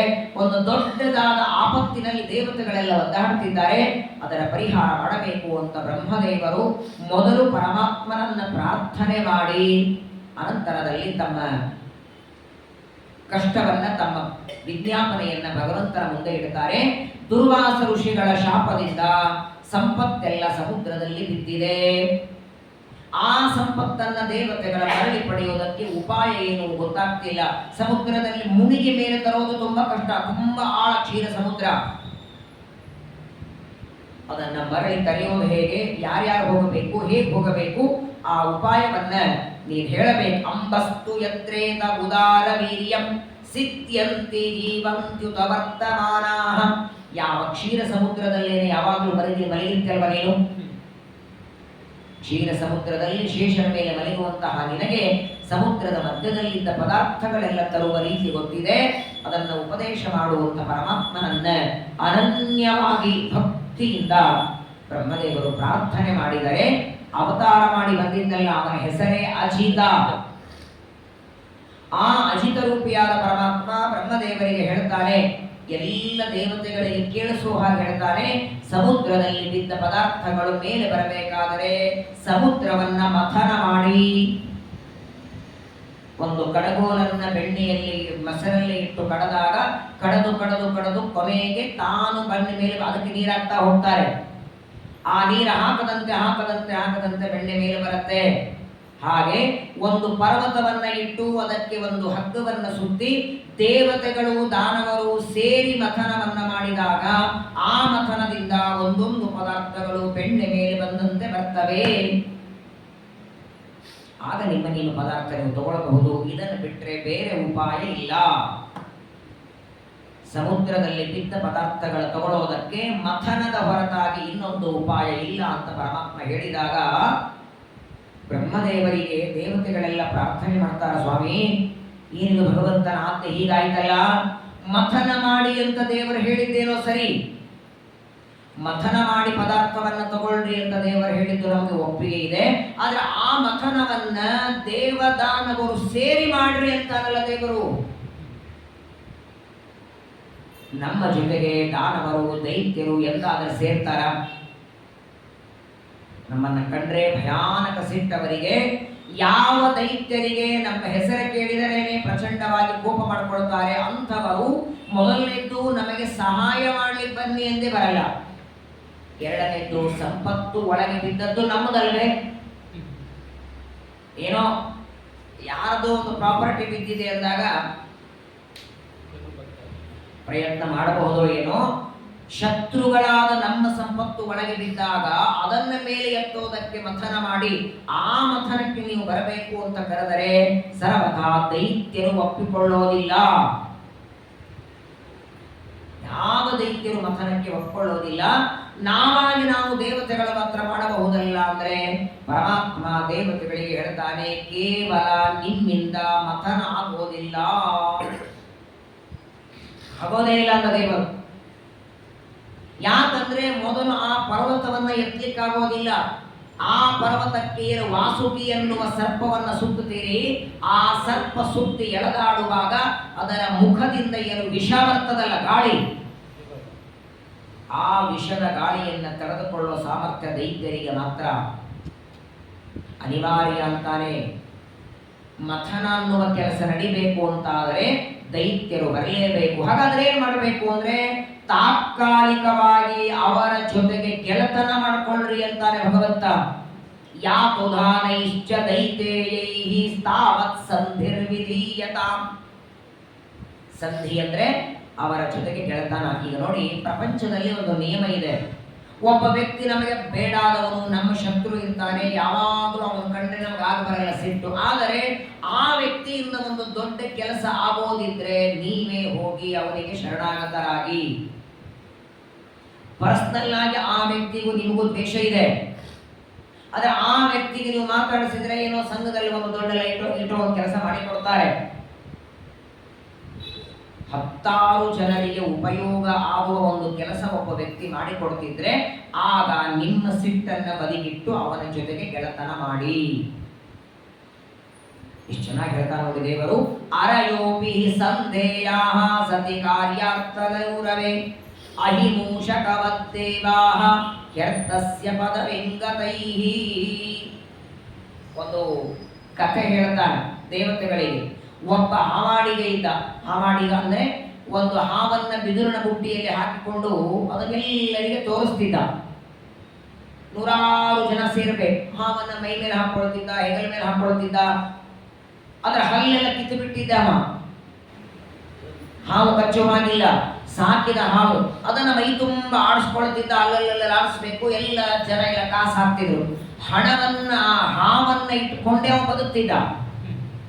ಆದ್ರೆ ಏನ್ ಮಾಡಿದ್ದ ಅಂದ್ರೆ, ಒಂದು ಬಿದಿರಿನ ಬುಟ್ಟಿಯೊಳಗೆ ಒಂದು ಹಾವು ಒಂದು ಇಲಿ ಎರಡು ಹಾಕಿಟ್ಟಿದ್ದ. ಎಂದಿಗೂ ಹಾವು ಇಲಿಯನ್ನ ನೋಡಿದ್ರೆ ಒಂದು ಕ್ಷಣ ಅವರಿಬ್ಬರು ಭಯಾನಕ ಗೆಳೆಯರು.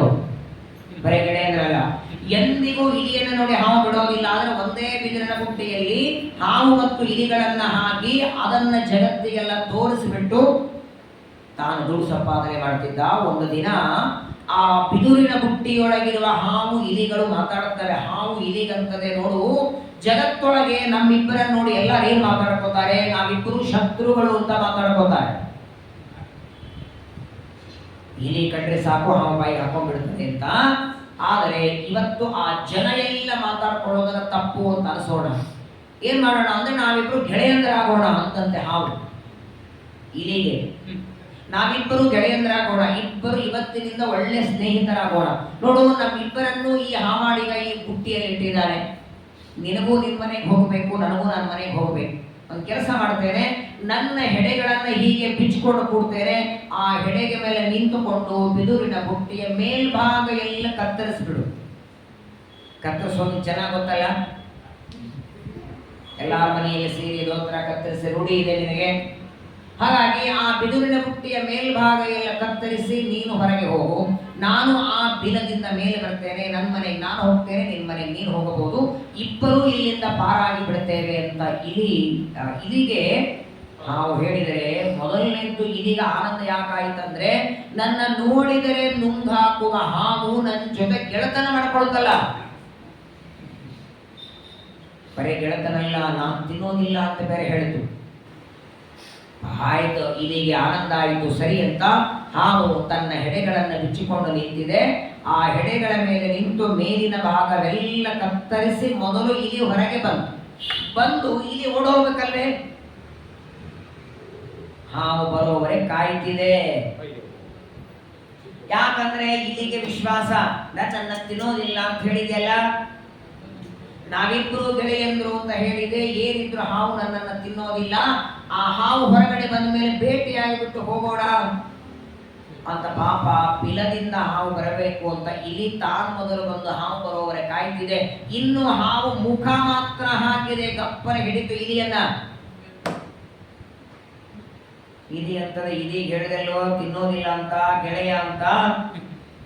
ಹಾವು ಅನ್ನತ್ತೆ, ನನ್ನ ನಿನ್ನ ಗೆಳೆತನ ಈ ಬಿಲದ ಈ ಭಾಗ ಕತ್ತರಿಸೋವರೆಗೆ ಮಾತ್ರ.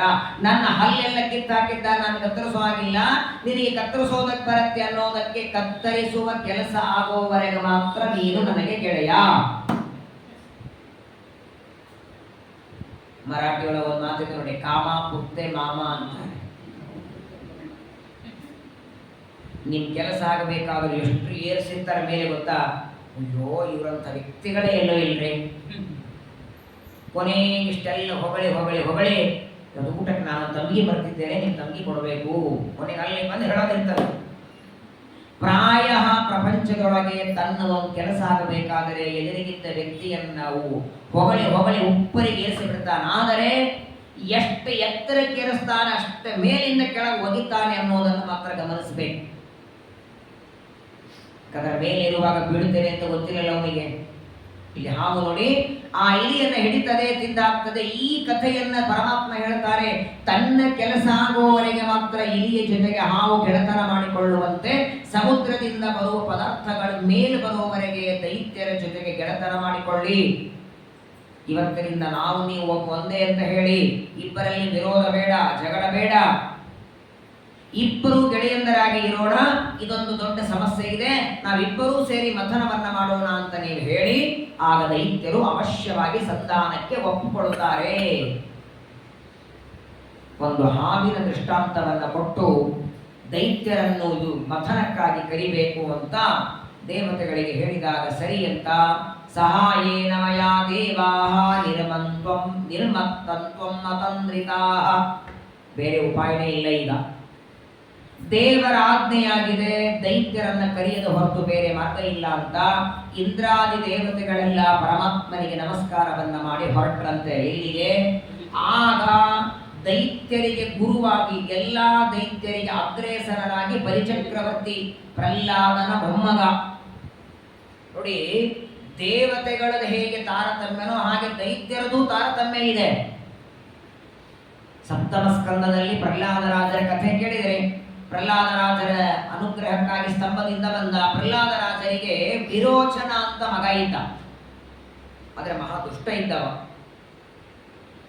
ವಿರೋಚನ ನಾನೇ ದೇವರು ಅಂತ ಹೇಳ್ಕೊಳ್ತಿದ್ದ. ಇದೇ ವಿಚಿತ್ರ ನೋಡಿ. ಪ್ರಹ್ಲಾದರಾಜರು ದೈತ್ಯ ಕುಲದಲ್ಲಿ ಹುಟ್ಟಿದರು. ಅವರಪ್ಪ ಹೇಗಿದ್ದ? ಹಿರಣ್ಯಕಶಿಪು ಮಹಾದುಷ್ಟ, ಪ್ರಹ್ಲಾದ ಮಹಾ ಸದ್ಭಕ್ತ, ಅವನ ಮಗ ಮಹಾದುಷ್ಟ, ಅವನ ಮಗ ಮತ್ತೆ ಸದ್ಭಕ್ತ. ದುಷ್ಟ ಭಕ್ತ, ದುಷ್ಟ ಭಕ್ತ. ಹಿರಣ್ಯಕಶಿಪು ಮಹಾದುಷ್ಟ, ಪ್ರಹ್ಲಾದ ಸಜ್ಜನ, ಪ್ರಹ್ಲಾದನ ಮಗ ವಿರೋಚನ ಮಹಾದುಷ್ಟ, ಅವನ ಮಗ ಬಲಿರಾಜ. ಹಾಗಾಗಿ ಬಲಿಚಕ್ರವರ್ತಿ ಅಸುರ ಕುಲದಲ್ಲಿ ಹುಟ್ಟಿದರೂ ಕೂಡ ಇವನು ಒಬ್ಬ ಭಗವಂತನ ಭಕ್ತ, ಪ್ರಾಮಾಣಿಕ, ಸಜ್ಜನ. ಆಗ ಇವನು ದೈತ್ಯರಿಗೆಲ್ಲ ಅಧಿಪತಿಯಾಗಿದ್ದ. ಇಂದ್ರದೇವರು ನೇರವಾಗಿ ಬಲಿಚಕ್ರವರ್ತಿ ಹತ್ರ ಬಂದು ಎಲ್ಲ ವೃತ್ತಾಂತ ಹೇಳುತ್ತಾರೆ. ದುರ್ವಾಸರ ಶಾಪದಿಂದ ಸಂಪತ್ತೆಲ್ಲ ಸಮುದ್ರದಲ್ಲಿ ಬಿದ್ದಿದೆ. ಆ ಸಂಪತ್ತನ್ನು ಮರಳಿ ಪಡೆಯೋದಕ್ಕೆ ಮಥನ ಮಾಡಬೇಕು. ಆ ಮಥನಕ್ಕಾಗಿ ನಿಮ್ಮ ಸಹಾಯ ಬೇಕು. ನೀವೆಲ್ಲ ದೈತ್ಯರು ನಮಗೆ ಸಹಾಯವನ್ನ ಮಾಡಬೇಕು ಅಂತ ಬಂದು ಇಂದ್ರಾದಿ ದೇವತೆಗಳ ಬೇಡಿಕೊಂಡಾಗ ಆಗಲಿ ಅಂತ ಒಪ್ಕೊಳ್ತಾರೆ. ಇದರಿಂದಲೇ ಗೊತ್ತಾಗುತ್ತೆ, ಒಂದು ವೇಳೆ ಬಲಿಚಕ್ರವರ್ತಿಯು ಹಿರಣ್ಯಕಶಿಪುವಿಗೆ ದುಷ್ಟನಾಗಿದ್ರೆ ಒಪ್ತಾ ಇರಲಿಲ್ಲ. ಅದು ಕೂಡ ದೇವತೆಗಳ ಸಂಪತ್ತು ಮೇಲೆ ಪಡೆಯೋದಕ್ಕೆ, ಅದಕ್ಕೆ ಮಥನ ಮಾಡೋದಕ್ಕೆ ಒಪ್ತಿರ್ಲಿಲ್ಲ. ಒಳಗೊಂದು ಸಾತ್ವಿಕ ಅಂಶ ಇತ್ತು. ಆದರೆ ಏನ್ ಮಾಡಬೇಕು ನೋಡಿ, ಅಸುರರ ವಂಶದಲ್ಲಿ ಹುಟ್ಟಿದ್ದಲ್ವೇ, ಪ್ರಾಯ ಪ್ರಪಂಚದೊಳಗೆ ತಮಗೆ ಲಾಭ ಇಲ್ಲದೆ ಯಾರು ಯಾವ ಕೆಲಸ ಮಾಡಲ್ಲ. ಇದೊಂದು ಕೆಲಸ ನಾಳೆ ಮಾಡಬೇಕು ಅಂದರೆ ಮತ್ತೆ ನಮಗೇನು ಪ್ರಯೋಜನ? ಈ ಒಂದು ಕೆಲಸ ನೀವು ಮಾಡಿಕೊಟ್ರೆ ಒಂದು ವಾರನೋ ಒಂದು 2 ಏಕಾದಶಿ ಸಂಘದಲ್ಲಿ ಊಟ ಬಿಡಿ, ನಿಮಗೆ ಒಂದು 2 ದ್ವಾದಶಿ ಊಟ ಫ್ರೀ ಅಂದ್ರೆ ಸಾಕು, 1-2 ಕೆಲಸ ಮಾಡ್ಕೊಂಡ್ ಬರ್ತೀವಿ. ಹಂಗೆ ಬಲಿಚಕ್ರವರ್ತಿ ಕೇಳ್ತಾನೆ, ಮಥನಕ್ಕೆ ನಾವು ಸಹಾಯವನ್ನು ಮಾಡ್ಲಿಕ್ಕೆ ಸಿದ್ಧ ಇದ್ದೇವೆ, ಸಮುದ್ರ ಮಥನದಿಂದ ನಮಗೇನು ಕೊಡ್ತೀರಿ ಅಂತ ಕೇಳಿದರು. ಏನ್ ಕೊಡಲ್ವಾ? ಸಮುದ್ರದಿಂದ ಬರುವ ಎಲ್ಲಾ ಪದಾರ್ಥವನ್ನು ನೀವು ನಿಮ್ಮ ದೇವಲೋಕಕ್ಕೆ ಕರ್ಕೊಂಡು ಹೋದ್ರೆ ನಾವೇನು ಸುಮ್ಮನೆ ಮಥನ ಮಾಡಿ ಬಂದ್ಬಿಡೋದ? ಆಗ ಇಂದ್ರದೇವರಂತಾರೆ, ಚಿಂತೆ ಬೇಡ, ಸಮುದ್ರದಿಂದ ಏನೇನು ಪದಾರ್ಥಗಳ ಬರ್ತವೋ ಆ ಎಲ್ಲಾ ಪದಾರ್ಥಗಳು ಅರ್ಧ ನಿಮಗೆ ಅರ್ಧ ನಮಗೆ. ಇದರಲ್ಲೇನು ಸಂದೇಹ ಇಲ್ಲ. ಎಷ್ಟು ಪದಾರ್ಥ ಬರ್ತವೋ ಮೊದಲಿಗೆ ಯಾವುದು ಬರ್ತದೆ ನಾವು ತಗೊಳ್ತೇವೆ, 2ನೇದು ನೀವು ತಗೊಳ್ರಿ, 3ನೇದು ನಾವು ತಗೊಳ್ತೇವೆ. ಸಮುದ್ರದಿಂದ ಬಂದದ್ದು ಇಬ್ಬರೂ ಹಂಚಿಕೊಳ್ಳೋಣ. ಈ ಮಾತು ಯಾವಾಗ ಹೇಳ್ತಾನೆ ಆಗ ಬಲಿಚಕ್ರವರ್ತಿಯ ಮನಸ್ಸಿಗೆ ಸಮಾಧಾನ ಆಯಿತು. ಆಗಲಿ ಅಂತ. ಹಾಗಿದ್ರೆ ಪರವಾಗಿಲ್ಲ, ಸಮುದ್ರದಿಂದ ಬರುವಂತಹ ಪದಾರ್ಥಗಳೆಲ್ಲ ಕೊಡ್ತೀನಿ ಅಂತ ನೀವು ಅನ್ನೋದಾದರೆ. ಆದರೆ ಒಂದು ಮಾತು ಹೇಳ್ತಾನೆ ಬಲಿಚಕ್ರವರ್ತಿ, ನೀವು ದೇವತೆಗಳು ಯಾವಾಗ ಕೈ ಕೊಡ್ತೀರಿ ಗೊತ್ತಿಲ್ಲ. ಇವಾಗೇನೋ ಸಮುದ್ರದಿಂದ ಬಂದದ್ದು ಕೊಡ್ತೇನೆ ಅಂತೀರಿ, ನಮ್ಮ ಕಡೆಯಿಂದ ಮಥನ ಮಾಡಿಸ್ಕೊಳ್ತೀರಿ, ನಾಳೆ ಕೊಡ್ಲಿಲ್ಲ ಅಂದ್ರೆ ಏನೇ ಸಮುದ್ರದಿಂದ ಬಂದರೂ ಕೊಡ್ಬೇಕಾ? ಅಮೃತ ಬಂದರೂ ನಮಗೆ ಕೊಡಬೇಕು. ಸಮುದ್ರದಿಂದ ಬಂದ ಅಮೃತನೂ ನಮಗೆ ಕೊಡ್ತೀನಿ ಅಂತ ನೀವಂದ್ರೆ ನಾವು ಮಥನಕ್ಕೆ ಬರ್ತೇವೆ ಅಂದ ಕ್ಷಣ ಮಾತ್ರ ಇಂದ್ರದೇವರಿಗೆ ಸ್ವಲ್ಪ ಭಯ ಆಯ್ತಂತ. ಯಾಕಂದ್ರೆ ಬೇರೆ ಬೇರೆ ಪದಾರ್ಥವನ್ನ ಅರ್ಧ ಕೊಡಬಹುದು, ಅಮೃತವನ್ನ ಅಕಸ್ಮಾತ್ತಾಗಿ ದೈತ್ಯರಿಗೆ ಕೊಟ್ರೆ ದೈತ್ಯರೆಲ್ಲರೂ ಅಮೃತ ಕುಡಿದು ಅಮರರಾದರೆ ಗತಿ ಏನು? ಅಮೃತ ಕೊಡದಂತರಿಂದ ದೇವತೆಗಳೆಲ್ಲರೂ ಅಮರರಾದಂತೆ ದೈತ್ಯರು ಅಮರರಾದರೆ ದೊಡ್ಡ ಸಮಸ್ಯೆ ಆಗತ್ತೆ. ಹಾಗಾದ್ರೆ ಏನ್ ಮಾಡೋದೀಗ? ಅಮೃತವನ್ನು ಕೊಡ್ತೇನೆ ಅಂತ ಒಪ್ಕೊಂಡ್ರೆ ಮಥನಕ್ಕೆ ಬರ್ತೀವಿ ಅಂತ ಬಲಿಚಕ್ರವರ್ತಿ ಅಂತಾನೆ. ಅಮೃತವನ್ನ ಕೊಡೋದಾಗಿ ಅಮೃತ ಕೊಟ್ಟು ಬಿಟ್ರೆ ಬಹಳ ದೊಡ್ಡ ಅನರ್ಥ. ಎಂದಿಗೂ ಅವ್ರಿಗೆ ಮರಣನೇ ಬರಲಿಲ್ಲ. ಮರಣ ಬರದೇ ಇದ್ದಾಗ ಅಮರರಾಗಿ ಬಿಡ್ತಾರೆ. ಮತ್ತೆ ಇಂದ್ರದೇವರು ಬಂದ್ರಂತೆ ಪರಮಾತ್ಮನ ಹತ್ರ, ದೇವರ ಹತ್ರ ಬಂದು ಪ್ರಾರ್ಥನೆ ಮಾಡ್ತಾರೆ. ಸಮುದ್ರದಿಂದ ಬಂದ ಪದಾರ್ಥಗಳೆಲ್ಲವನ್ನು ದೇವತೆಗಳ ಅಪೇಕ್ಷೆ ಪಡ್ತಾ ಇದ್ದಾರೆ. ಜೊತೆಗೆ ಸಮುದ್ರದಿಂದ ಬಂದಂತಹ ಅಮೃತನೂ ಬೇಕು ಅಂತ ಅಪೇಕ್ಷೆ ಪಡ್ತಿದ್ದಾರೆ. ದೇವರಂದ ಅದಕ್ಕೇನಾಯ್ತು, ಕೊಡ್ತೇನಂತ ಹೇಳಿ ಗಾಬರಿ ಆಗಿಬಿಡ್ತಾರಲ್ಲ ಸ್ವಾಮಿ, ನಮ್ಮಂತೆ ಅವರು ಅಮೃತವನ್ನ ಪಾನ ಮಾಡಿಬಿಟ್ರೆ, ಅವರು ಅಮರರಾದರೆ ಎಂದಿಗೂ ನಾವು ಯುದ್ಧದಲ್ಲಿ ದೈತ್ಯರನ್ನ ಕೊಲ್ಲಿಕ್ಕಾಗೋದೇ ಇಲ್ಲ. ದೇವರನ್ನ ಕೊಡ್ತೇನೆ ಅಂತ ಹೇಳಿ ಕೊಡೋ ಕೆಲಸ ಯಾವುದು? ನಾನೇ ಬರೋನಿದ್ದೇನೆ ಮೋಹಿನಿಯಾಗಿ, ಅಮೃತವನ್ನ ತರೋದು ನಾನೇ, ತಂದದ್ದು ಹಂಚೋದು ನಾನೇ, ಕೊಡುವ ವ್ಯಕ್ತಿ ನಾನು. ಹೇಗೆ ಕೊಡಬೇಕು, ಯಾರಿಗೆ ಕೊಡಬೇಕು ಅಂತ ನನಗೆ ಚೆನ್ನಾಗಿ ಗೊತ್ತಿದೆ. ಆದರೆ ನೀವು ಆ ಒಂದು ಅಮೃತ ಅವರು ಬೇಡ್ತಾರೆ, ಅಮೃತ ಕೊಡೋದಿಲ್ಲ ಅಂತ ಮಾತ್ರ ಹೇಳಬೇಡಿ. ಅವರು ಸಮುದ್ರ ಮಥನಕ್ಕೆ ಒಪ್ಪಿಕೊಳ್ಳೋದಿಲ್ಲ. ನಭೇತವ್ಯಂ ಕಾಲಕೂಟ ವಿಷಾ ಜಲದಿ ಸಂಭವ. ಮೊದಲೇ ದೇವರು ಹೇಳ್ತಾನೆ, ಮೊದಲನೇದ್ದು ದೈತ್ಯರನ್ನ ಕರ್ಕೊಳ್ರಿ ಅಂದ. ಎರಡನೇದ್ದು ಅವರು ಏನು ಬೇಡಿದ್ರು ಕೊಡ್ತೇನೆ ಅಂತ ಹೇಳ್ರಿ. ಮೂರನೇದ್ದು ಮಂದರ ಪರ್ವತವನ್ನು ತಂದಿಡಿ. ನಾಲ್ಕನೇದ್ದು ಅದಕ್ಕೆ ವಾಸುಕಿ ಸರ್ಪವನ್ನು ಸುತ್ತಿ. ಐದನೇದ್ದು ಮಥನ ಮಾಡುವಾಗ ವಿಷ ಬರ್ತದೆ. ಈಗ ಏನೇನು ಬರ್ತವೋ ಅದು ಯಾವುದಕ್ಕೂ ಹೆದರಬೇಡಿ, ಮೊದಲೇ ಹೇಳಿರ್ತಾರೆ ದೇವರು. ಪರಮಾತ್ಮ ಹೇಳಿದಂತೆ ಎಲ್ಲ ದೇವತೆಗಳು ದಾನವರು ಸೇರಿ ಸರಿ ಇಷ್ಟೊತ್ತೇನಾಯ್ತೀಗ, ದುರ್ವಾಸರ ಶಾಪದಿಂದ ಸಮುದ್ರದಲ್ಲಿ ಸಂಪತ್ತು ಬಿದ್ದು ಆ ಸಂಪತ್ತು ಪಡೆಯುವುದಕ್ಕೆ ಬ್ರಹ್ಮದೇವರ ಹತ್ರ ಬಂದದ್ದಾಯಿತು. ಬ್ರಹ್ಮದೇವರು ದೇವರ ಹತ್ರ ಕರ್ಕೊಂಡು ಹೋಗಿ ದೇವರು ಮಥನವನ್ನ ಮಾಡಿ ಅಂತ ಆಜ್ಞೆ ಮಾಡಿದ. ಆ ಮಥನಕ್ಕೆ ದೈತ್ಯರನ್ನು ಒಪ್ಪಿಸೋದಾಯಿತು. ಇಷ್ಟಕ್ಕೆ ಮಥನ ಮುಂದುವರಿಲಿಲ್ಲ. ಆ ಸಮುದ್ರದಲ್ಲಿ ಯಾವ ಪರ್ವತ ಇಡಬೇಕು? ಕಡಗೋಲಿಲ್ಲದೆ ಸಮುದ್ರ ಮಥನ ಆಗಲ್ಲ. ಕಡಗೋಲು ಯಾವುದೋ ಕಟ್ಟಿಗೆ ಇಡ್ಲಿಕ್ಕೆ ಆಗೋದಿಲ್ಲ. ಸಮುದ್ರದಲ್ಲಿ ಮಾಡಬೇಕಾಗಿದೆ, ಮಣ್ಣಿನ ಪಾತ್ರೆಯಲ್ಲ. ಯಾವ ಪರ್ವತ ಇಡಬೇಕು ಅಂದಾಗ ಪರಮಾತ್ಮ ಹೇಳ್ತಾನೆ, ಮೇರು ಪರ್ವತದ ಕೆಳಭಾಗದಲ್ಲಿ ಮಂದರ ಅಂತ ಪರ್ವತ ಇದೆ, 4 ಇದೆ. ಮಂದರ, ಮೇರು ಮಂದರ, ಸುಪಾರ್ಶ್ವ, ಕುಮುದ ಅಂತ 4 ಪರ್ವತಗಳು. 1,00,000 ಯೋಜನೆ ಎತ್ತರವಾದ ಮೇರು ಪರ್ವತದ ಸಮಭಾಗದಲ್ಲಿ ಸ್ವಲ್ಪ ಕಡಿಮೆ ಅಷ್ಟು ಎತ್ತರವಾದದ್ದು ಮಂದರ ಪರ್ವತ. ಅದನ್ನ ತಂದಿಟ್ಟು ಮಥನ ಮಾಡಿ. ಇಷ್ಟು ಹೇಳಿದ. ಸರಿ ಅಂತ ದೇವತೆಗಳು ನಡ್ರಿ ಹೋಗೋಣ ಅಂತ ಎಲ್ಲರೂ ಬಂದಿದ್ದಾರೆ. ಬಂಗಾರದ ಮೇರು ಪರ್ವತ, ಅದರ ಕೆಳಭಾಗದಲ್ಲಿರುವ ಮಂದರ ಪರ್ವತವನ್ನ ಎತ್ತೋದು, ತರೋದು, ಇಡೋದಲ್ಲ, ಅಲ್ಲಾಡಿಸ್ಲಿಕ್ಕೂ ಆಗಲಿಲ್ಲ ದೇವತೆಗಳಿಗೆ. ಏನು ಮಾಡಿದ್ರು ಕಿತ್ತುತ್ತಾನೆ ಇಲ್ಲ ಪರ್ವತ. ಯಾಕಂದ್ರೆ ಮಂದರ ಪರ್ವತಕ್ಕೆ ರುದ್ರದೇವರ ವರ ಇದೆ. ತಾರತಮ್ಯದಲ್ಲಿ ನನಗಿಂತ ಸಣ್ಣವರು ಯಾರೂ ಅದನ್ನು ಅಲ್ಲಾಡಿಸೋ ಹಂಗಿಲ್ಲ. ಇಲ್ಲಿ ಬಂದವರೆಲ್ಲ ರುದ್ರದೇವರಿಗಿಂತ ಸಣ್ಣವರೇ ಅಲ್ಲ. ಇಂದ್ರದೇವರೇ 8ನೇ ಕಕ್ಷಾದಲ್ಲಿ ಬರ್ತಾರೆ, ಇಂದ್ರ ಕಾಮರು. ಅದರ ಮೇಲೆ ಸೌಪರ್ಣಿ, ವಾರುಣಿ, ಪಾರ್ವತಿ, ಅದರ ಮೇಲೆ ಗರುಡಶೇಷ ರುದ್ರರು, ಅದರ ಮೇಲೆ ಭಾರತೀ ಸರಸ್ವತಿಯರು. ಗರುಡಶೇಷ ರುದ್ರದೇವರ ನಂತರದಲ್ಲಿ, ಅಂದ್ರೆ ಆ ಪರ್ವತ ಯಾರು ಎತ್ತಬೇಕು? ತಾರತಮ್ಯದಲ್ಲಿ ರುದ್ರದೇವರ ಮೇಲಿದ್ದವು. ಯಾರದು? ಪರಮಾತ್ಮ, ಲಕ್ಷ್ಮೀ, ಬ್ರಹ್ಮ, ವಾಯು, ಭಾರತಿ, ಸರಸ್ವತಿ. ಅವರ ಹೊರತಾಗಿ ಯಾರೂ ಅದನ್ನು ಎತ್ತಲಿಕ್ಕೆ ಸಾಧ್ಯವಿಲ್ಲ. ವರ ಇದ್ದದ್ದರಿಂದ ನಿಪತಂಸಗಿರಿಸ್ತಾವತ್ ಹನುಮದ ರದಾನವಾನ್ ಚೂರ್ಣಯಾಮಾಸ ಮಹತಾ ಭಾರೇಣ ಕನಕಾಚಲ. ಅದನ್ನ ಎತ್ತಬೇಕು ಅಂತ ಕಿತ್ಲಿಕ್ಕೆ ಆಗಲಿಲ್ಲ. ಏನೋ ಅಲ್ಲಾಡ್ತಾ ನೋಡಿದರೆ ದೇವತೆಗಳು ಜಾರಿ ಬಿದ್ದು ಬಿಟ್ಟಿದ್ದಾರೆ. ಪರ್ವತವೇ ಅಲ್ಲಾಡಿಸ್ಲಿಕ್ಕೆ ಆಗ್ತಿಲ್ಲ. ದೇವತೆಗಳೆಲ್ಲ ಜೋರಾಗಿ ನೆಲಕ್ಕೆ ಅಪ್ಪಳಿಸಿ ಬಿದ್ದಿದ್ದಾರೆ. ಮೈಯೆಲ್ಲ ಪ್ರಚಂಡ ವೇದನೆ ಆಗ್ತಾ ಇದೆ. ವಿಚಾರ ಮಾಡ್ತಾರೆ, ಪರ್ವತವೇ ಕಿತ್ತಲಿಲ್ಲ ಅಂದ್ರೆ ಹೇಗೆ ಮಾಡೋದು? ಮತ್ತೆ ಬಂದ್ರಂತ ದೇವರ ಹತ್ರ. ಮಥನ ಮಾಡುವಂತ ಆಜ್ಞೆ ಮಾಡಿದ್ದು ನೀನೇ, ಸಮುದ್ರದಲ್ಲಿ ಮಂದರ ಪರ್ವತ ಇಡು ಅಂತ ಹೇಳಿದ್ದು ನೀನೇ, ದೈತ್ಯರನ್ನ ಕರ್ಕೊಂಡ್ರಿ ಅಂತ ಹೇಳಿದ್ದು ನೀನೇ. ಆದರೆ ಈಗ ಮಂದರ ಪರ್ವತ ಬರ್ತಾ ಇಲ್ಲ, ಏನ್ ಮಾಡಬೇಕು ಅಂದಾಗ ದೇವರ ತಾನೆ ಸರಿ ನಾನು ಬರ್ತೇನೆ ಅಂದ. ಗರುಡಾರೂಢನಾಗಿ ಬರ್ತಾನೆ. ನೋಡಿ, ನಿನ್ನೆ ದಿವಸ ಗರುಡಾರೂಢನಾಗಿ ಬಂದು ಗಜೇಂದ್ರನ ಉದ್ಧಾರ ಮಾಡಿದ. ಇವತ್ತು ಅದೇ ಗರುಡನ ಮೇಲೆ ಬರ್ತಾನೆ. ಎಲ್ಲಾ ದೇವತೆಗಳು ತಮ್ಮ ಶಕ್ತಿ ಹಾಕಿ ಎತ್ತುವುದಕ್ಕೆ ಪ್ರಯತ್ನ ಮಾಡಿದರೂ ಎತ್ತದೆ ಅಲ್ಲಾಡದೆ ಇರುವ ಪರ್ವತವನ್ನ ಎಡಗೈಯಿಂದ ಎತ್ತಿದ. ಪುನಶ್ಚ ವಾಮೇನ ಕರೇಣ ಲೀಲಯ ಶ್ರೀಮದಾಚಾರ್ಯರ ತಾತ್ಪರ್ಯದಲ್ಲಿ ಅನಂತ ಕೋಟಿ ಬ್ರಹ್ಮಾಂಡವನ್ನೇ ತನ್ನ ಒಂದು ಕೂದಲು ಕಿತ್ತಿದಾಗಿ ತೆಗ್ಗಿ ಬೀಳ್ತದಲ್ಲ, ಅದಕ್ಕೆ ರೋಮಕೂಪ ಅಂತಾರೆ. ಒಂದು ಕೂದಲ ಕಿತ್ತಿದಾಗ ಬೀಳುವ ತೆಗ್ಗಿನೊಳಗೆ ಅನಂತ ಕೋಟಿ ಬ್ರಹ್ಮಾಂಡವನ್ನ ಧಾರಣ ಮಾಡುವ ಸಾಮರ್ಥ್ಯ ಇರುವ ಪರಮಾತ್ಮನಿಗೆ ಒಂದು ಮಂದರ ಪರ್ವತ ಎತ್ತೋದು ಅಸಾಧ್ಯವೇ? ಅನಾಯಾಸವಾಗಿ ಕಿರಿಶಂಚಾರೂಪ್ಯ ಗರುಡೆ ಹಸ್ತೆ ನೈಕೇನ ಲೀಲಯ.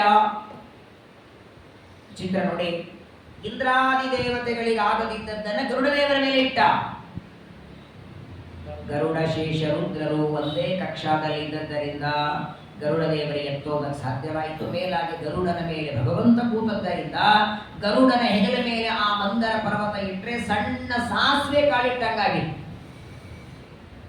ಮಂದರ ಪರ್ವತವನ್ನು ತಂದು ಕೆಲವರಿಗೆ ಹೇಗಿರುತ್ತಂದ್ರೆ, ಒಂದು ದೊಡ್ಡದಾದ ಭಾರವಾದ ವಸ್ತುವಿದೆ, ಅದನ್ನ ಎತ್ತು ಕೊಟ್ರೆ ಕೆಲವರು ಎತ್ತು ಕೊಟ್ರೆ ಒಯ್ತಾರೆ, ಅವ್ರಿಗೆ ಎತ್ಕೊಳ್ಳಿಕ್ ಬರಲ್ಲ, ಎತ್ತಿ ಹೆಗಲ ಮೇಲೆ ಮೇಲೆ ಒಯ್ತಾರೆ. ಹಂಗೆ ಪರಮಾತ್ಮ ಎಡಗೈಯಿಂದ ಎತ್ತಿದ. ದೇವತೆಗಳಂದ್ರು ಈಗ ಕೊಡು ನಮ್ಮ ಹೆಗಲ ಮೇಲೆ ಒಯ್ತೇವೆ ಅಂತ. ದೇವರನ್ನ ನಾನೇ ಒಯ್ದು ಇಡ್ತೀನಪ್ಪ ಸಮುದ್ರದಲ್ಲಿ, ಯಾಕೆ ಕಷ್ಟ ತಗೊಳ್ತೀರಿ? ಬೇಡ ಬೇಡ, ನಿನಗೆ ಯಾಕೆ ಶ್ರಮ? ಕಿತ್ತಲಿಕ್ಕೆ ಆಗ್ತಿರ್ಲಿಲ್ಲ ನಮಗೆ, ಹೆಂಗೋ ಕಿತ್ತಿದ್ಯಲ್ಲ, ನೀನ್ ಹೆಗಲ ಮೇಲೆ ಇಟ್ಟರೆ ನಾವು ಒಯ್ತೇವೆ. ಆಯ್ತಪ್ಪ ಅಂತ ಹೆಗಲ ಮೇಲೆ ಇಡ್ತಾನೆ. ಮತ್ತೆ ನೆಲಕ್ಕೆ ಬಿದ್ದಿರ. ಇಡೀ ಪರ್ವತ ಮೈ ಮೇಲೆ ಬಿದ್ದಿದೆ ದೇವತೆಗಳಿಗೆ. ಮತ್ತೆ ಪರಮಾತ್ಮ ಆ ಪರ್ವತವನ್ನು ಅನಾಯಾಸವಾಗಿ ಎಡಗೈಯಿಂದ ತಂದು ಇಟ್ಟ. ಎಲ್ಲಿ? ಕ್ಷೀರ ಸಮುದ್ರದ ಮಧ್ಯದಲ್ಲಿ ಇಟ್ಟ. ಪರ್ವತವನ್ನ ತರುವಾಗ ಗರುಡಾರೂಢನಾಗಿ ಬಂದಿದ್ದ. ಗರುಡನ ಮೇಲೆ ಕೂತ್ಕೊಂಡೇ ಬಂದ. ಪರ್ವತ ಇಟ್ಟ ಮೇಲೆ ಗರುಡನಿಂದ ಕೆಳಗೆ ಇಳಿದ ಮೇಲೆ ಗರುಡನಿಗೆ ಹೇಳ್ತಾನೆ, ನಿನಗೆ ಕುಂಟ ಲೋಕಕ್ಕೆ ಹೋಗು. ಗರುಡ ದೇವರಂದ್ರು ಹೋಗು ಅಂದ್ರೆ ಅರ್ಥ ನೀವು ಬರಲ್ವಾ? ನಿಮ್ಮನ್ನ ವೈಕುಂಠದಿಂದ ಕರ್ಕೊಂಡು ಬಂದಿದ್ದೇನೆ, ಮತ್ತೆ ಡೆಲಿವರಿಯಲ್ಲಿ ಮಾಡಬೇಕಲ್ಲ. ದೇವರಂತಾನೆ, ಸಮುದ್ರ ಮಥನ ಆಗುವವರೆಗೆ ನಾನು ಇಲ್ಲೇ ಇರ್ತೇನೆ. ದೇವದಾನವರಿಂದ ಮಥನ ಮಾಡಿಸ್ಬೇಕು, ನಾನು ಈಗ ಬೇಗ ಬರೋದಿಲ್ಲ, ನೀನು ಹೋಗು ಅಂತ ಗರುಡನನ್ನ ಕಳಿಸಿದ ಅಂತೆ. ಗರುಡ ದೇವರಂತಾರೆ, ಹಾಗಾದರೆ ನೀನು ಹೇಗೆ ಸಮುದ್ರ ಮಥನ ಆಗುವವರೆಗೆ ಇಲ್ಲೇ ಇರ್ತಿ, ನಾನು ನಿನ್ನ ಸೇವೆ ಮಾಡ್ತಾ ಇಲ್ಲೇ ಇರ್ತೇನೆ. ಸಮುದ್ರ ಮಥನ ಆದ ಮೇಲೆ ಇಬ್ರು ಸೇರಿ ಹೋಗೋಣ ಅಂತಂದ್ರೆ ಗರುಡ ದೇವರಿಗೆ ದೇವರಂತಾನೆ, ನೀನ್ ಇಲ್ಲೇ ಇದ್ರೆ ವಾಸುಕಿ ಸರ್ಪ ಇಲ್ಲಿ ಬರಲ್ಲ, ಮಥನವೇ ಆಗಲ್ಲ,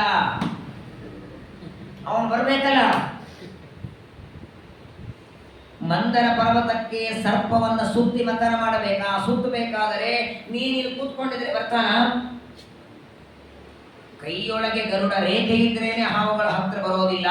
ನಿನ್ನ ಭಯದಿಂದ ನಿನಗೆ ಹೆದರಿ ಸರ್ವತಾ ವಾಸುಕಿ ಬರಲ್ಲ. ವಾಸುಕಿ ಬರಲಿಲ್ಲ ಅಂದ್ರೆ ಮಥನ ಆಗಲ್ಲ. ಮಥನ ಆಗಲಿಲ್ಲ ಅಂದ್ರೆ ಪದಾರ್ಥಗಳ ಮೇಲೆ ಬರಲ್ಲ. ದಯಮಾಡಿ ಇಲ್ಲಿಂದ ಜಾಗ ಕಾರ್ಯ ಮಾಡು, ನೀನು ವೈಕುಂಠಕ್ಕೆ ಹೋಗುವಂತ ಗರುಡನನ್ನ ಕಳಿಸಿಬಿಟ್ಟ. ಹಾಗಾಗಿ ಸಮುದ್ರ ಮಥನ ಕಾಲದಲ್ಲಿ ಗರುಡ ದೇವರು ಇರಲಿಲ್ಲ. ಇದೊಂದು ಶ್ರೀಮದ್ ಆಚಾರ್ಯರು ಬಹಳ ಸುಂದರವಾದ ನಿರ್ಣಯವನ್ನ ಕೊಡ್ತಾರೆ. ಸಂಸ್ಥಾಪ್ಯ ಮಂದರಂ ವಿಷ್ಣು ಅನಂತೆ ಸಸುರೋ ಯಯೌ. ಗರುಡದೇವರು ಹೋಗಿ ಬಿಡ್ತಾರೆ. ಗರುಡದೇವರ ಹೋದ ಮೇಲೆ ಪರ್ವತವನ್ನು ತಂದು ಇಟ್ಟ. ಅದಕ್ಕೆ ದೊಡ್ಡದಾದ ವಾಸುಕಿ ಎನ್ನುವ ಸರ್ಪ. ಒಟ್ಟಾರೆ 7 ಹಾವುಗಳಿವೆ. ಅನಂತ, ತಕ್ಷಕ, ಕರ್ಕೋಟಕ, ಶಂಖಪಾಲ, ಧೃತರಾಷ್ಟ್ರ, ವಾಸುಕಿ.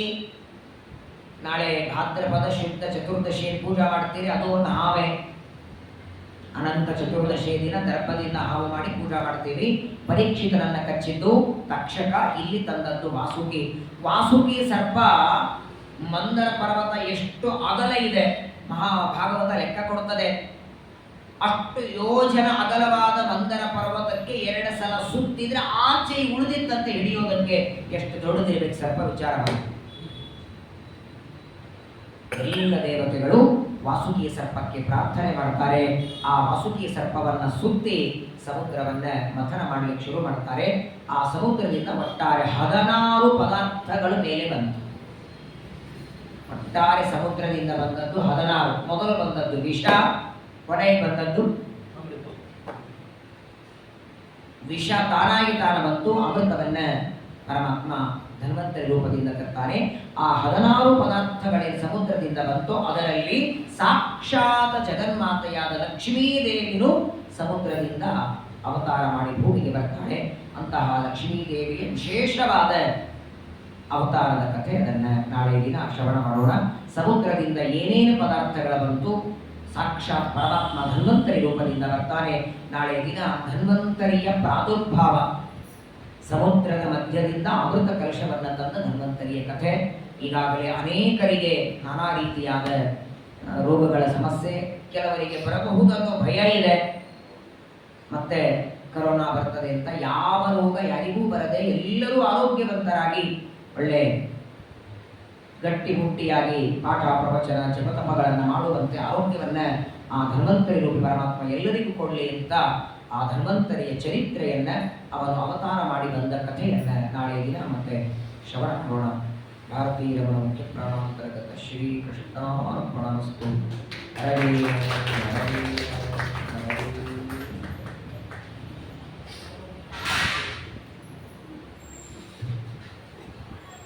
सर्वेन्द्रिय प्रेरकेण श्री प्राणपति